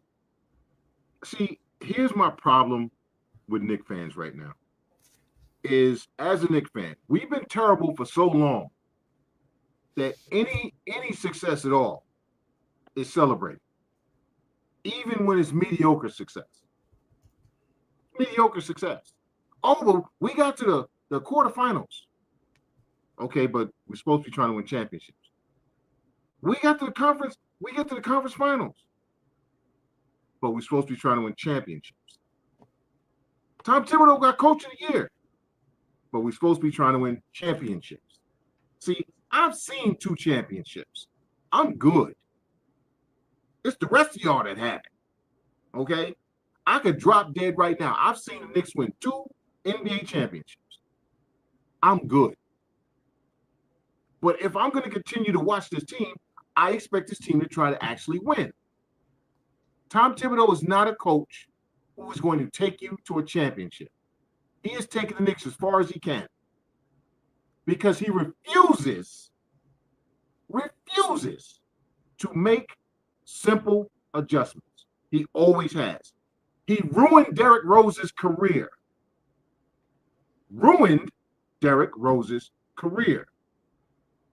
He mismanaged a Minnesota Timberwolves team that had Ugu gobs of talent and woefully underachieved.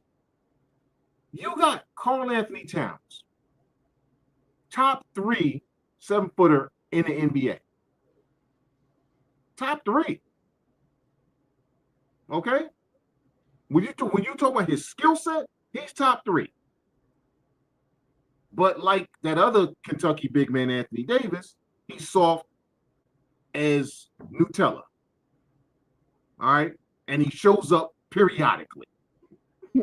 Periodically show Like love. origami folds under pressure. You have this kid who Porty, who you won't play. You got Campaign, who we know performs in the playoffs. You won't play him. Precious Achua. Why are these people on the team if you're not going to play them? Why are you paying them? I've said this, and I've said this. You guys know I've said this. I don't trust Jalen Brunson when it actually matters. Everybody, oh, Jalen Brunson's the greatest Nick since sliced bread was cut with a stone. In the most important games and the most important moments, Jalen Brunson fumbles the bag. Jalen Brunson tonight, 29 minutes, 8 for 16, 29 points. Knicks are losing by 12. They're losing by 12. I got Karl Anthony Towns, 7 for 14, 22 points. That sounds good, right? They're losing by 12. Why are they losing by 12? Well, Michael Bridges only has 9 shots. Miles McBride has 3 shots.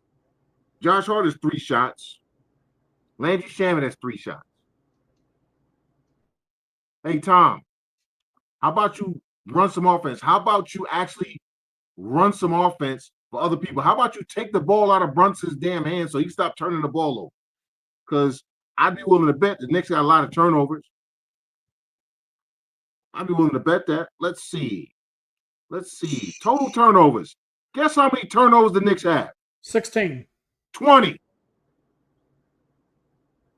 No, I'm sorry. Total 16 points conceded is 20. Yeah.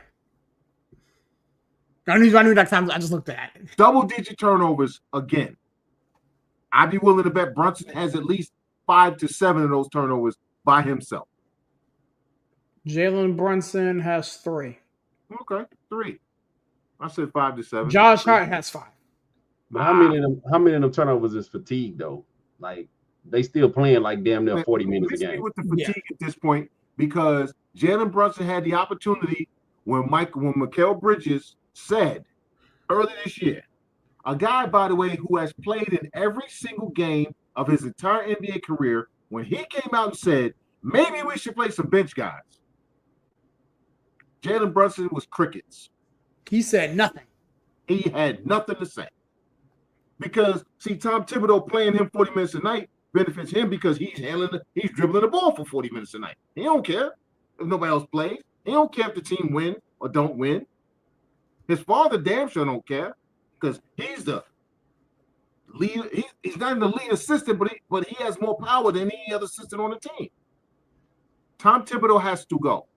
There is no reason that the Knicks, first of all, they fumbled away a 14-point lead with 2 minutes in the damn game. That's on the coach. Yeah, that's inexcusable. This game is on the coach. This series is on the coach. But people are going to defend Tom Thibodeau. Yeah, but look how far he took us. The object is not to get to the conference finals and lose. But CK, but real talk, and that's just I'm an outsider looking in, bro. Did he take y'all there, or did they get some good breaks too? Because that you gotta win the game. You gotta win the game.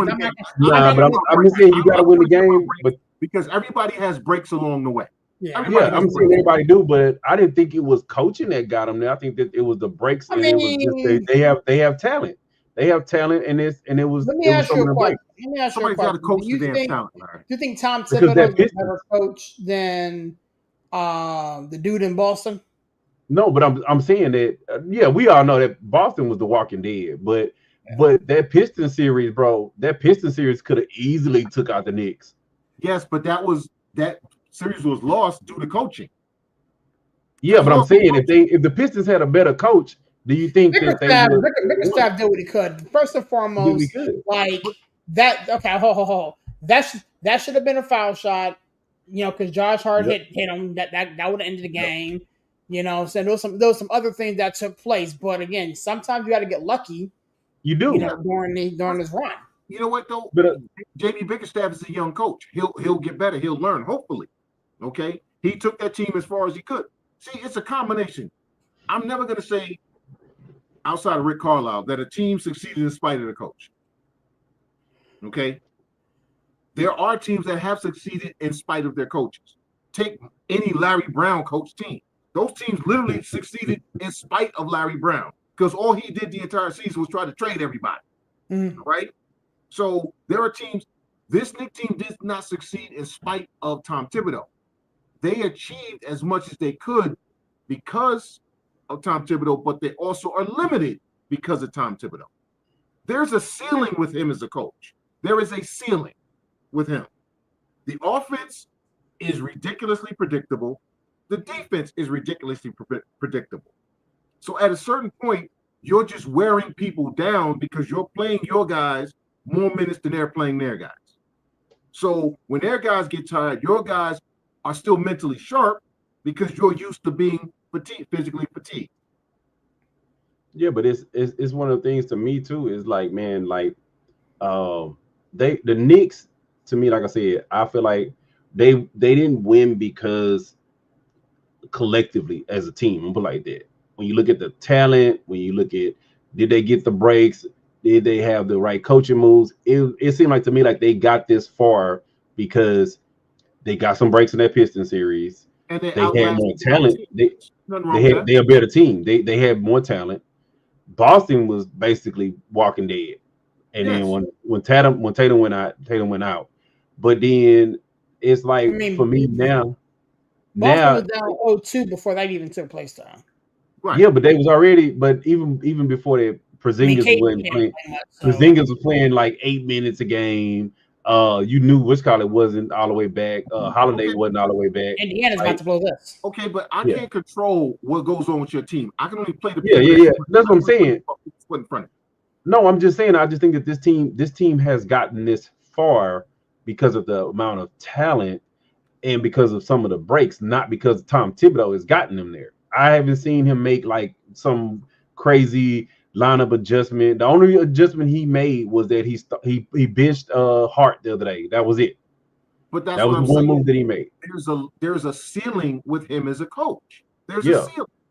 And see, you know what? For me, it's like you said, CK. I'm agreeing with you, dude. It's like, okay, you started Robinson instead of Hart the other day, right?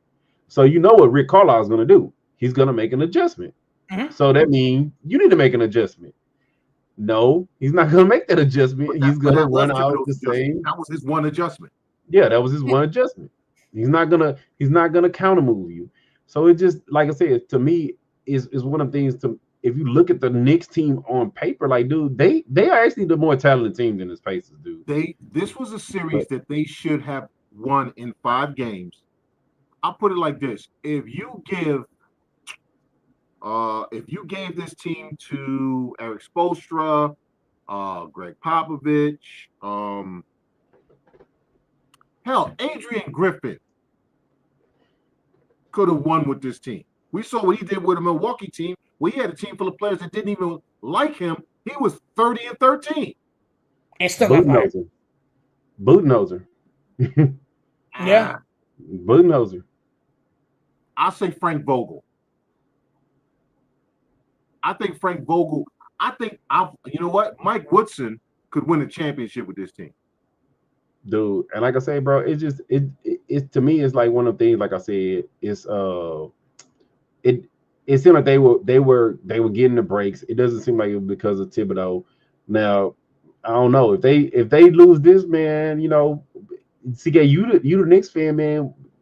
Leon Rose, man, what you gonna do, bro? Leon Rose is gonna keep Tom Thibodeau because the Knicks fans are in love with Tom Thibodeau. This is one of those deals like the Phoenix fans were in love with Mike D'Antoni because the team was exciting. It was fun to watch. They loved the way the team played, but they didn't pay attention to the fact that the team never won a damn thing. This Knicks team is good fun to watch. It's exciting. The Knicks fans like the style of play, but they're never going to win anything.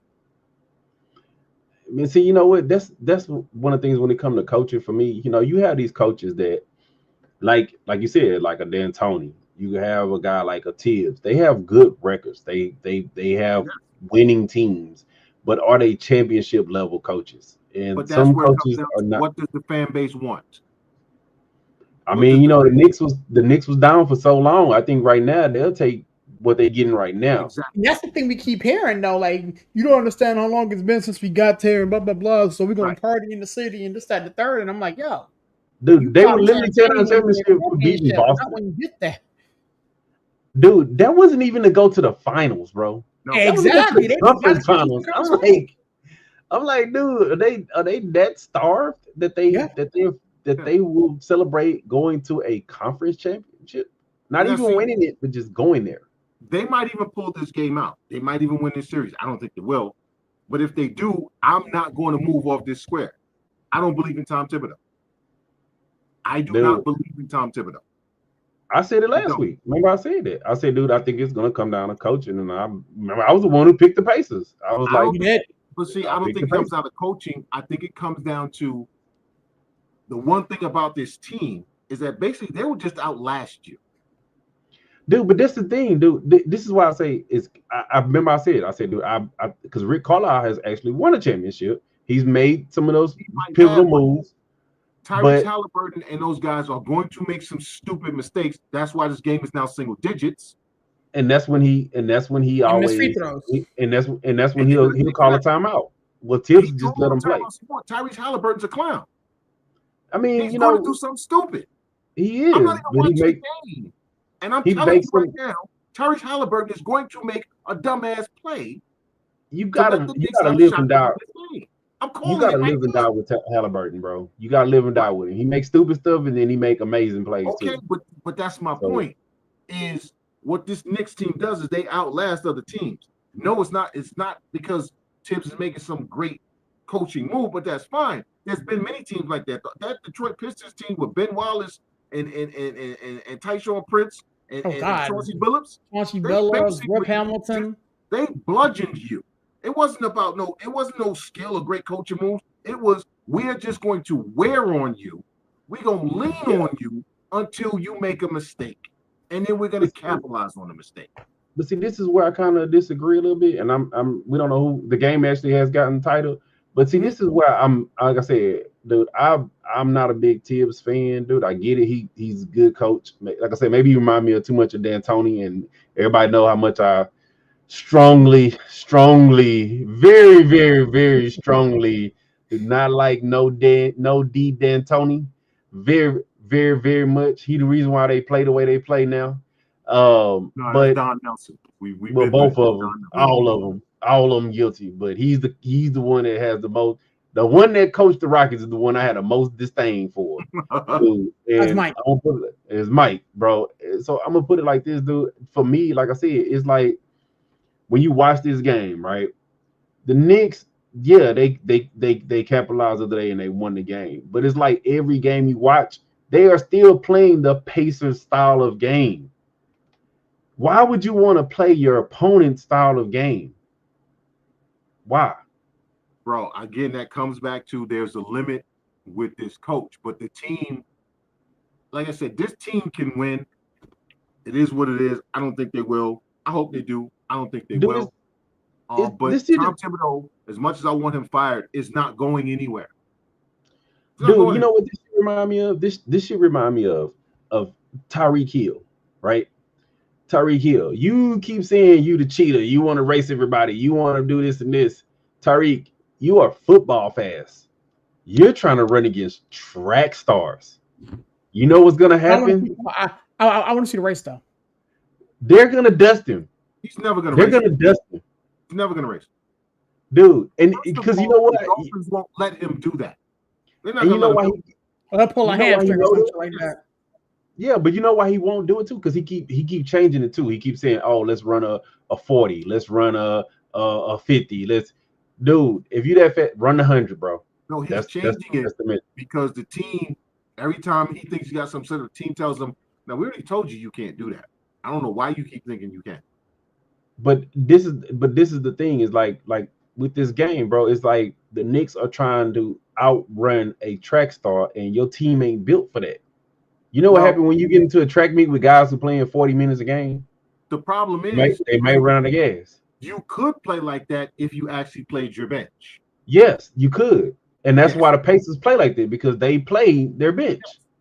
So and they can keep up with that. At the end of the day, the limit on this team is Tom Thibodeau. And like I said, when you try to do that, it always don't turn out good for your team. And it's like I said, even Tyreek Hill, I think the one track meet that he did, the last one he ran, he finished like 10th. Like, you know how slow that is compared to other tracks, and he wasn't even running against like Olympic runners. That means you're a fast football player and you could compete in a track event, but you know what's gonna happen? The upper echelon is gonna dust you. They're gonna smoke you. And it's like if you can't move and he in the game right now. What is going? Tip, get him out the game. Who can't move? Cat. He just got hurt and he's limping right now. Oh yeah, but then like I said, but Neesmith is down too. But like I said, me personally, it's like the Knicks. This is one of these games that they should try to slow it down some. You know how like you remember them old, like I want to say it was like before LeBron Cavs teams would play. They was like, man, we not that talented than everybody else. Yeah, but we're gonna use 23 seconds of this 24-second shot clock because we're not as talented as y'all, but we're gonna make y'all play and we're gonna slow it down. And these games, I think they used to win games like 65-68. And people forget that they actually had winning records playing that way. And I'm not saying you play that way right now, but if you're going to play guys 38, 39 minutes, you got to sometimes slow them down.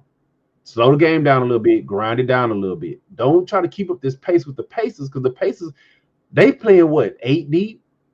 But you're asking somebody who refuses to deviate from what he does to deviate from what he does. He's not going to do it. He's not going to do it. So at the end of the day, this is what it is. The Knicks have a ceiling. They have a ceiling. But yeah, dude, it's like I said, to me, it's crazy that you would think that somebody who has that type of pedigree, like a Tibbs, you can't keep doing the same thing over and over. And why not? Like but he keeps getting hired to do the exact same thing. So why would he change? Dude, and this was even crazier. The body is there. He signed up to go there. I mean, he's been signed up to go there. Like he's been hired 3 times, bro. 3 franchises hired him, right? To do what they knew he was going to do, and he's done. And he does it. But if you look at the Knicks, like I say, me and Aaron, we outsiders, right? But if you look at the Knicks was so bad. They needed somebody who could come in and develop winning teams, which he's done. He's gotten winning teams. But now the problem is because Knicks fans have been so starved, they think of this as success, so he's not going anywhere. Wow. Well, you'll have another Eastern Conference semifinal run next season because semifinals, finals, it don't matter. Yeah, semifinals or conference finals. Championship. Dude, because I don't think, be honest with you, dude, I don't think that they have the talent. I'd say they're about another piece away from really doing something. Yeah, no, the Knicks. But I think what's really gonna kill the Knicks is that payroll. Yeah, they would have to go into the luxury to the luxury to get another piece on the team. They need. The problem is coaching. CK's right. But for that conference though, if you look at this roster from top to bottom, the Knicks have a formidable roster. But are you going to catch Boston that week again? Okay. Are you going to catch the Pistons without retool? If you look at the roster and actually play 10 deep like you should. Oh yeah. That's all. Match up with Boston because you got Bridges and Anunoby for Tatum and Brown. Okay, you have Brunson, you have Towns and Robinson for Porzingis and Horford. You match up bench wise. You got Hart, you got Ochoa, you got Shamit, you got Porty. Again, I'll put that bench up against anybody else's bench. The problem is they don't guys that don't play. Yeah, they don't play. Okay, Campaign's on this roster. So again, the Knicks don't need a piece. What they need is a coach who's willing to actually utilize the tools at his disposal. That's what they need. That's Again, I'm crazy. going to say this again. Mike Woodson won and got to I think it was the conference semis with a broken down Tyson Chandler, a broken down Jason Kidd, a bunch of broken down players. Okay, remember that Woodson team? All those dudes was ancient. If you gave Mike Woodson this Knicks roster, we win the championship. Period. In the story. Well, I don't know about all that because I do, because he knows how to coach offense. The problem with those teams was they couldn't really play defense. Now you give him a coach, a good defensive coach, say a Jeff Van Gundy. I ain't gonna say all that because that OKC team on the other end of that bracket, Oklahoma City is actually they're gonna make the finals and then they're going to lose. I don't know. I don't know about that. I'm telling you, I don't know about that those one. young kids are going to smell themselves and they're going to get caught out there. Well, I mean, I thought this was to be the series that they would smell like. It's looking like the Pacers are going to go. This series. Not this series. Like the Pacers are going to go, and this squad is just as young. Yeah, but this is where, and this is the only time you're ever going to hear me say this. This is where having a championship coach matters when you get to the finals.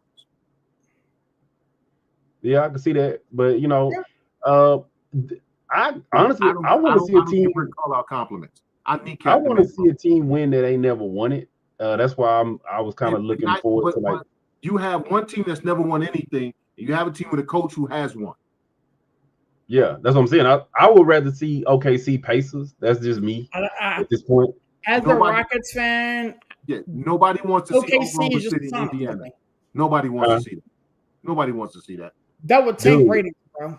Oh yeah. I don't know about that because, dude, that Wisconsin team is nice, bro. OKC is nice. No one cares about Oklahoma City. I'm gonna put it like this because Shay's coming up there. He's getting up there. People are really starting to pay attention to his game, and like, serious, I'm gonna say it again, bro. Man, Jabari don't affect games, bro. Jabari don't affect games. Dude, I know it's hindsight. It's hindsight now. Bonchero affect games, and you know who else affect games? Chet. Dude, Chet is nice to see, bro. Yeah. Chet, Jalen Williams, bro. Like, dude, I think they have a great young team. That team, if they can keep it together, which this apron nonsense, this is why the NFL and the NBA Players Associations should be fired into the sun. There it is. How do you let ownership put in something that literally destroys teams? Think about this. Oklahoma City's homegrown. Now, in the beginning, they said they wanted to keep teams from basically importing stars. They wanted teams to be homegrown. Now you're penalizing teams for being homegrown. Make it make sense. You can't have it both ways. You can't tell me we don't want player empowerment, so we want to stop it by making it. We want to penalize teams for bringing in the Durants and the whoever's to just basically, parachute them in, and now I got a big three. Build your team organically. That Oklahoma City team is built organically, and they won't be able to keep it together because of the stupid rules that the Players Association agreed to. Well, I think you can keep the homegrown. It's the imports where you get hit with that. They can't pay everybody on that team because they're going to go over the apron, and then they're going to lose. But you can do the. I thought you can do the super maxes if they were like quote unquote them bird rights, but not anymore. They got rid of that. They changed that. That's what these aprons are for. See, that's the part. You know who I blame for that, man. You know who I blame for that.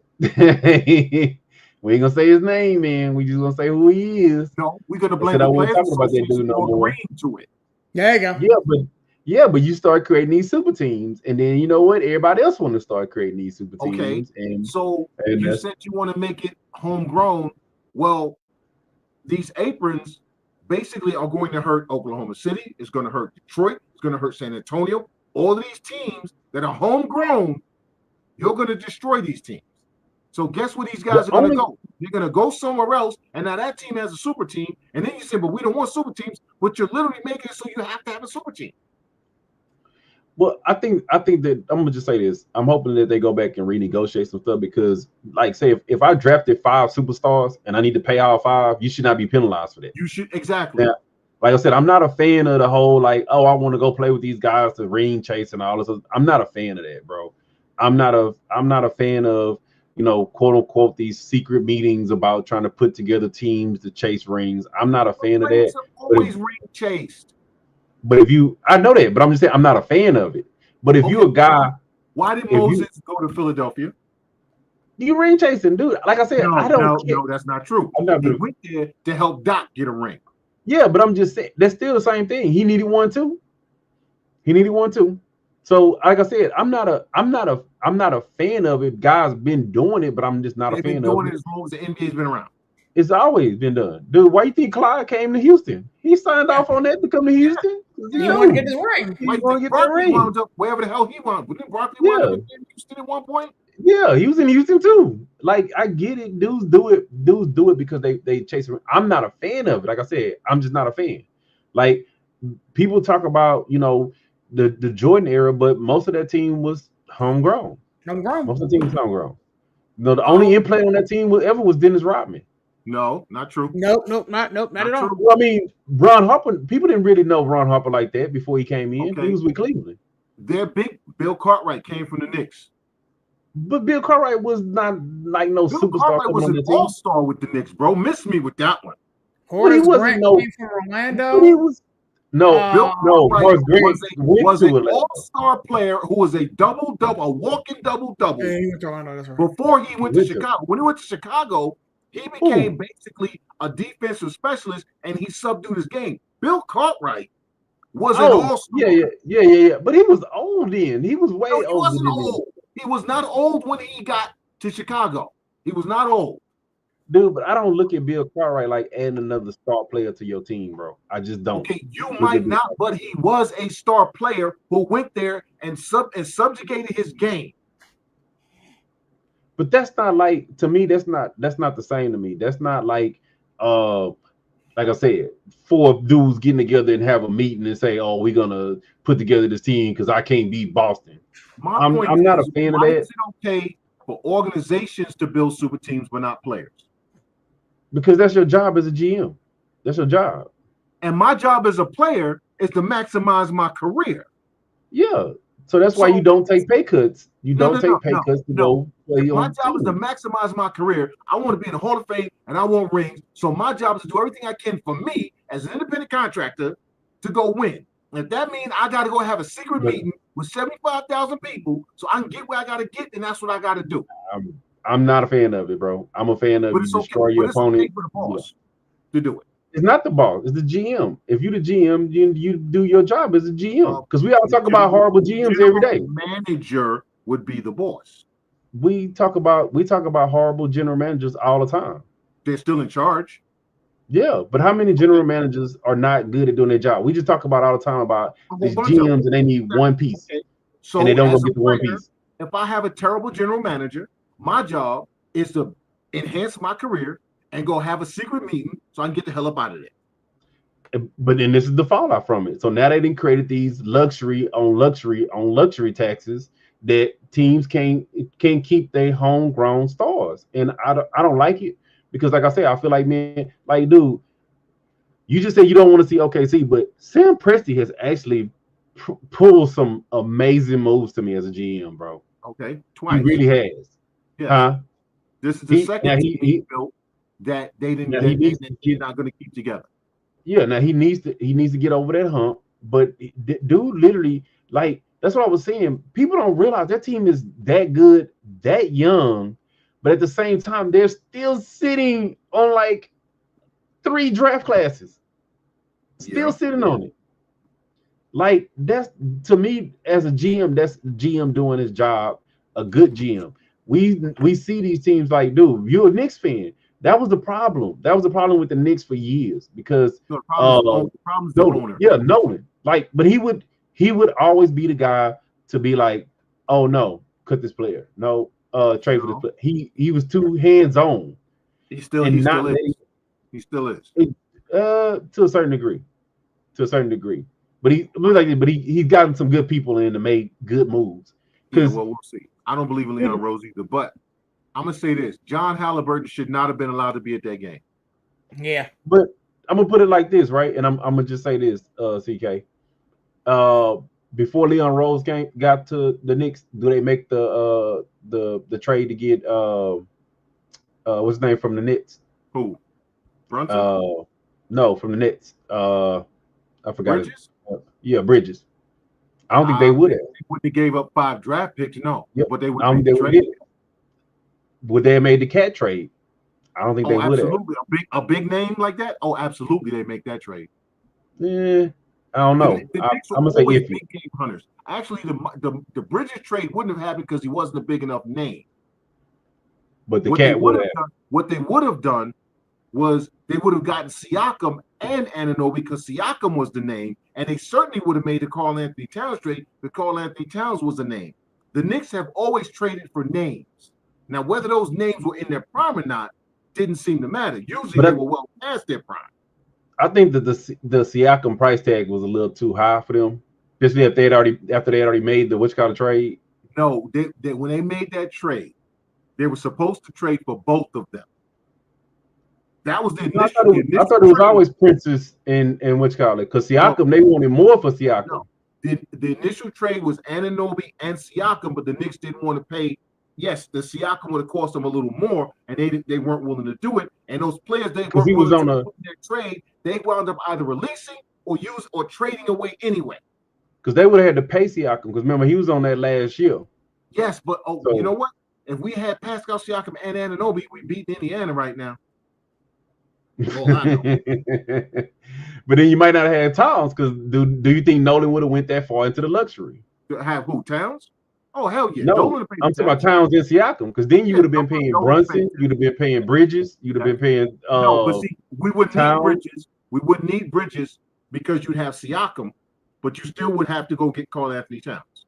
But you would have been into that, like you say, into that luxury. They're already into the luxury tax.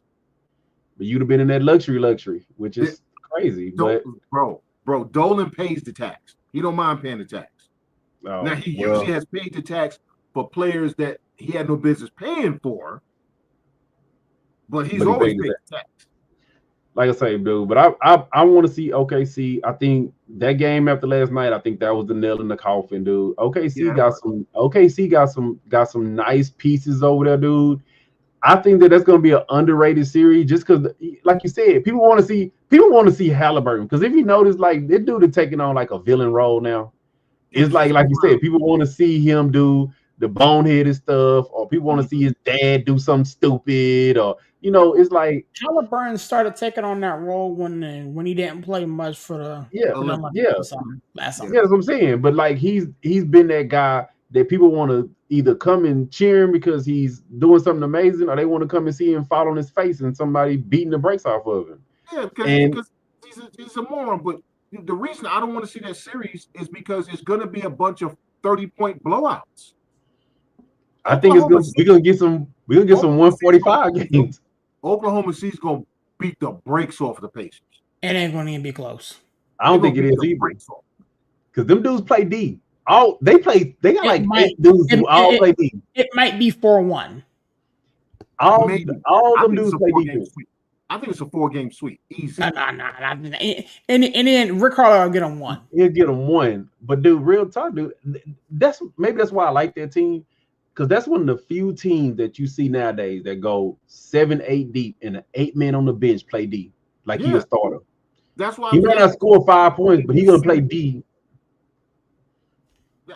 To me, it's not gonna be a good series in the sense of it's gonna be a bunch of blowouts. Now it's gonna be nice watching Oklahoma City beat the brakes off them, but by the third quarter, you're gonna be flipping the channel to something else. Well, the ratings for that's gonna be low, man. Dude, if the NBA wanted the ratings to be high, they would have gave us Minnesota and either New York or Minnesota. Minnesota can't get out their own way. Well, I mean, I know. Well, but anyways, I'm gonna get out of here. It's 11 o'clock. Yeah. Yo, it's been a good show, gentlemen. Hey, See, me and CK, we could have jumped into some NHL, man. See, now that's gonna probably be some little C. That's gonna be It's gonna heat up. that's gonna Even be though it's interesting. gonna be a little too much blowouts over there too. But yeah, man, we'll get into it, man. Well, Stay with that tuned for being said, the man, LG and CK show. We being PG tonight. and you know what? As soon as y'all ready, let me know. We'll get it on and popping. But let me get you guys out of here. CK, you know what to do, big dog. A lot of fun tonight. Nice being on with you guys. As you guys know, I'm a vet here at a veterans facility. Summer's coming. A lot of good stuff going on. Get out the house if you're a veteran. Get out the house. Get out the house. Get out the house. Most states, you can get a fishing license for like $5, sometimes free. All state parks, national parks are free for veterans. Go camping. I don't camp. I slept on the ground enough, but if you like it, go camping. Get your ass out the house and do something. 22 veterans commit suicide. It's summertime. Seasonal depression still comes. Get out the house. Move a muscle, change your thought. I'll talk to you guys later. Appreciate you, CK, man. Love that guy. Now you know what to do, big homie. Ah man, it's always a pleasure, man. You get me and CK on here. We was actually being a little bit chill tonight, man. Normally it get real rowdy around him as me and CK on together. Hey, look, normally I'm like, man, get your dump button ready, serious, because you already I know was how ready to go we too. get into it. But nah, man, I don't know what's going on with CK, man. He a little docile lately, man. We need to get him a little bit revved up, man. That'll get him outside for the summer. But yeah, Exactly. man. Move your mind, change Yeah. your thoughts. Yeah. Nah, we need to get him back on his old thought, man. I'm gonna get him worked up about someone press his button. But man, always a pleasure, man. I know it's late for y'all boys, man. So we'll be in next week. Glad we got a chance to talk about some boxing and some MMA. That show is coming. We got that Rocket show, man. We got to do a season ending. I know it's painful. Had to do a little morning, but I think we're getting close to being ready. And everybody Yeah. just keep tuning into all our content, man. WWE is on and popping, Yeah. man. I know Sirius gonna come back in and shed some more tears over his Steelers. We've been letting him make it for a little minute, but it is coming. It is coming. The roast of Aaron Simmons and the Steelers is coming. We're gonna roast him like Tom Brady. By this time next week, that All boy right, will be man. I'm in camp, man. I'm not looking forward to that. I'm not looking Nah, forward to bro. We got to do a roast of Aaron Sirius Simmons, aka Steelers fan, aka Aaron Rodgers fanboy, aka Pickens is free and gone, man. that. We gonna roast. Oh, We gotta do a roast. it's gonna be a All right, problem. It's bro. gonna I'm be a out, problem. man. All right, big dog. Hey, look, Appreciate you, man.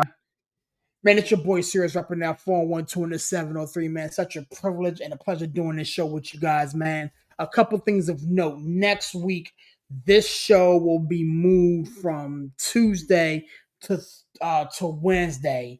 In place, we are doing a conjoined Money in the Bank wrestling show preview with our friends at Nonsense and Deep Thoughts on Tuesday. So during this time slot, we're going to be doing a wrestling show. This particular show will be moved to Wednesday. Shout out to everybody who's rocking with us again. I just mentioned them, Nonsense and Deep Thoughts, man. My man Justin, my man Aaron, my man Jared. Shout out to the homie Corey, man, taking a step back, taking care of some things, man. Also, I wish Steve was on here. My cousin has a lemonade spot in Pittsburgh, Pennsylvania called Aunt Pug's Lemonade. So if you're in the 412, looking for some lemonade, search them on Facebook, hit them up on Instagram. Some of the best lemonade in Pittsburgh. My man and my cousin make this lemonade, man. So definitely check that out. With that being said, I always leave my shows like this, man. God is good, even sometimes people aren't. God bless. Catch you guys on the next one. Peace.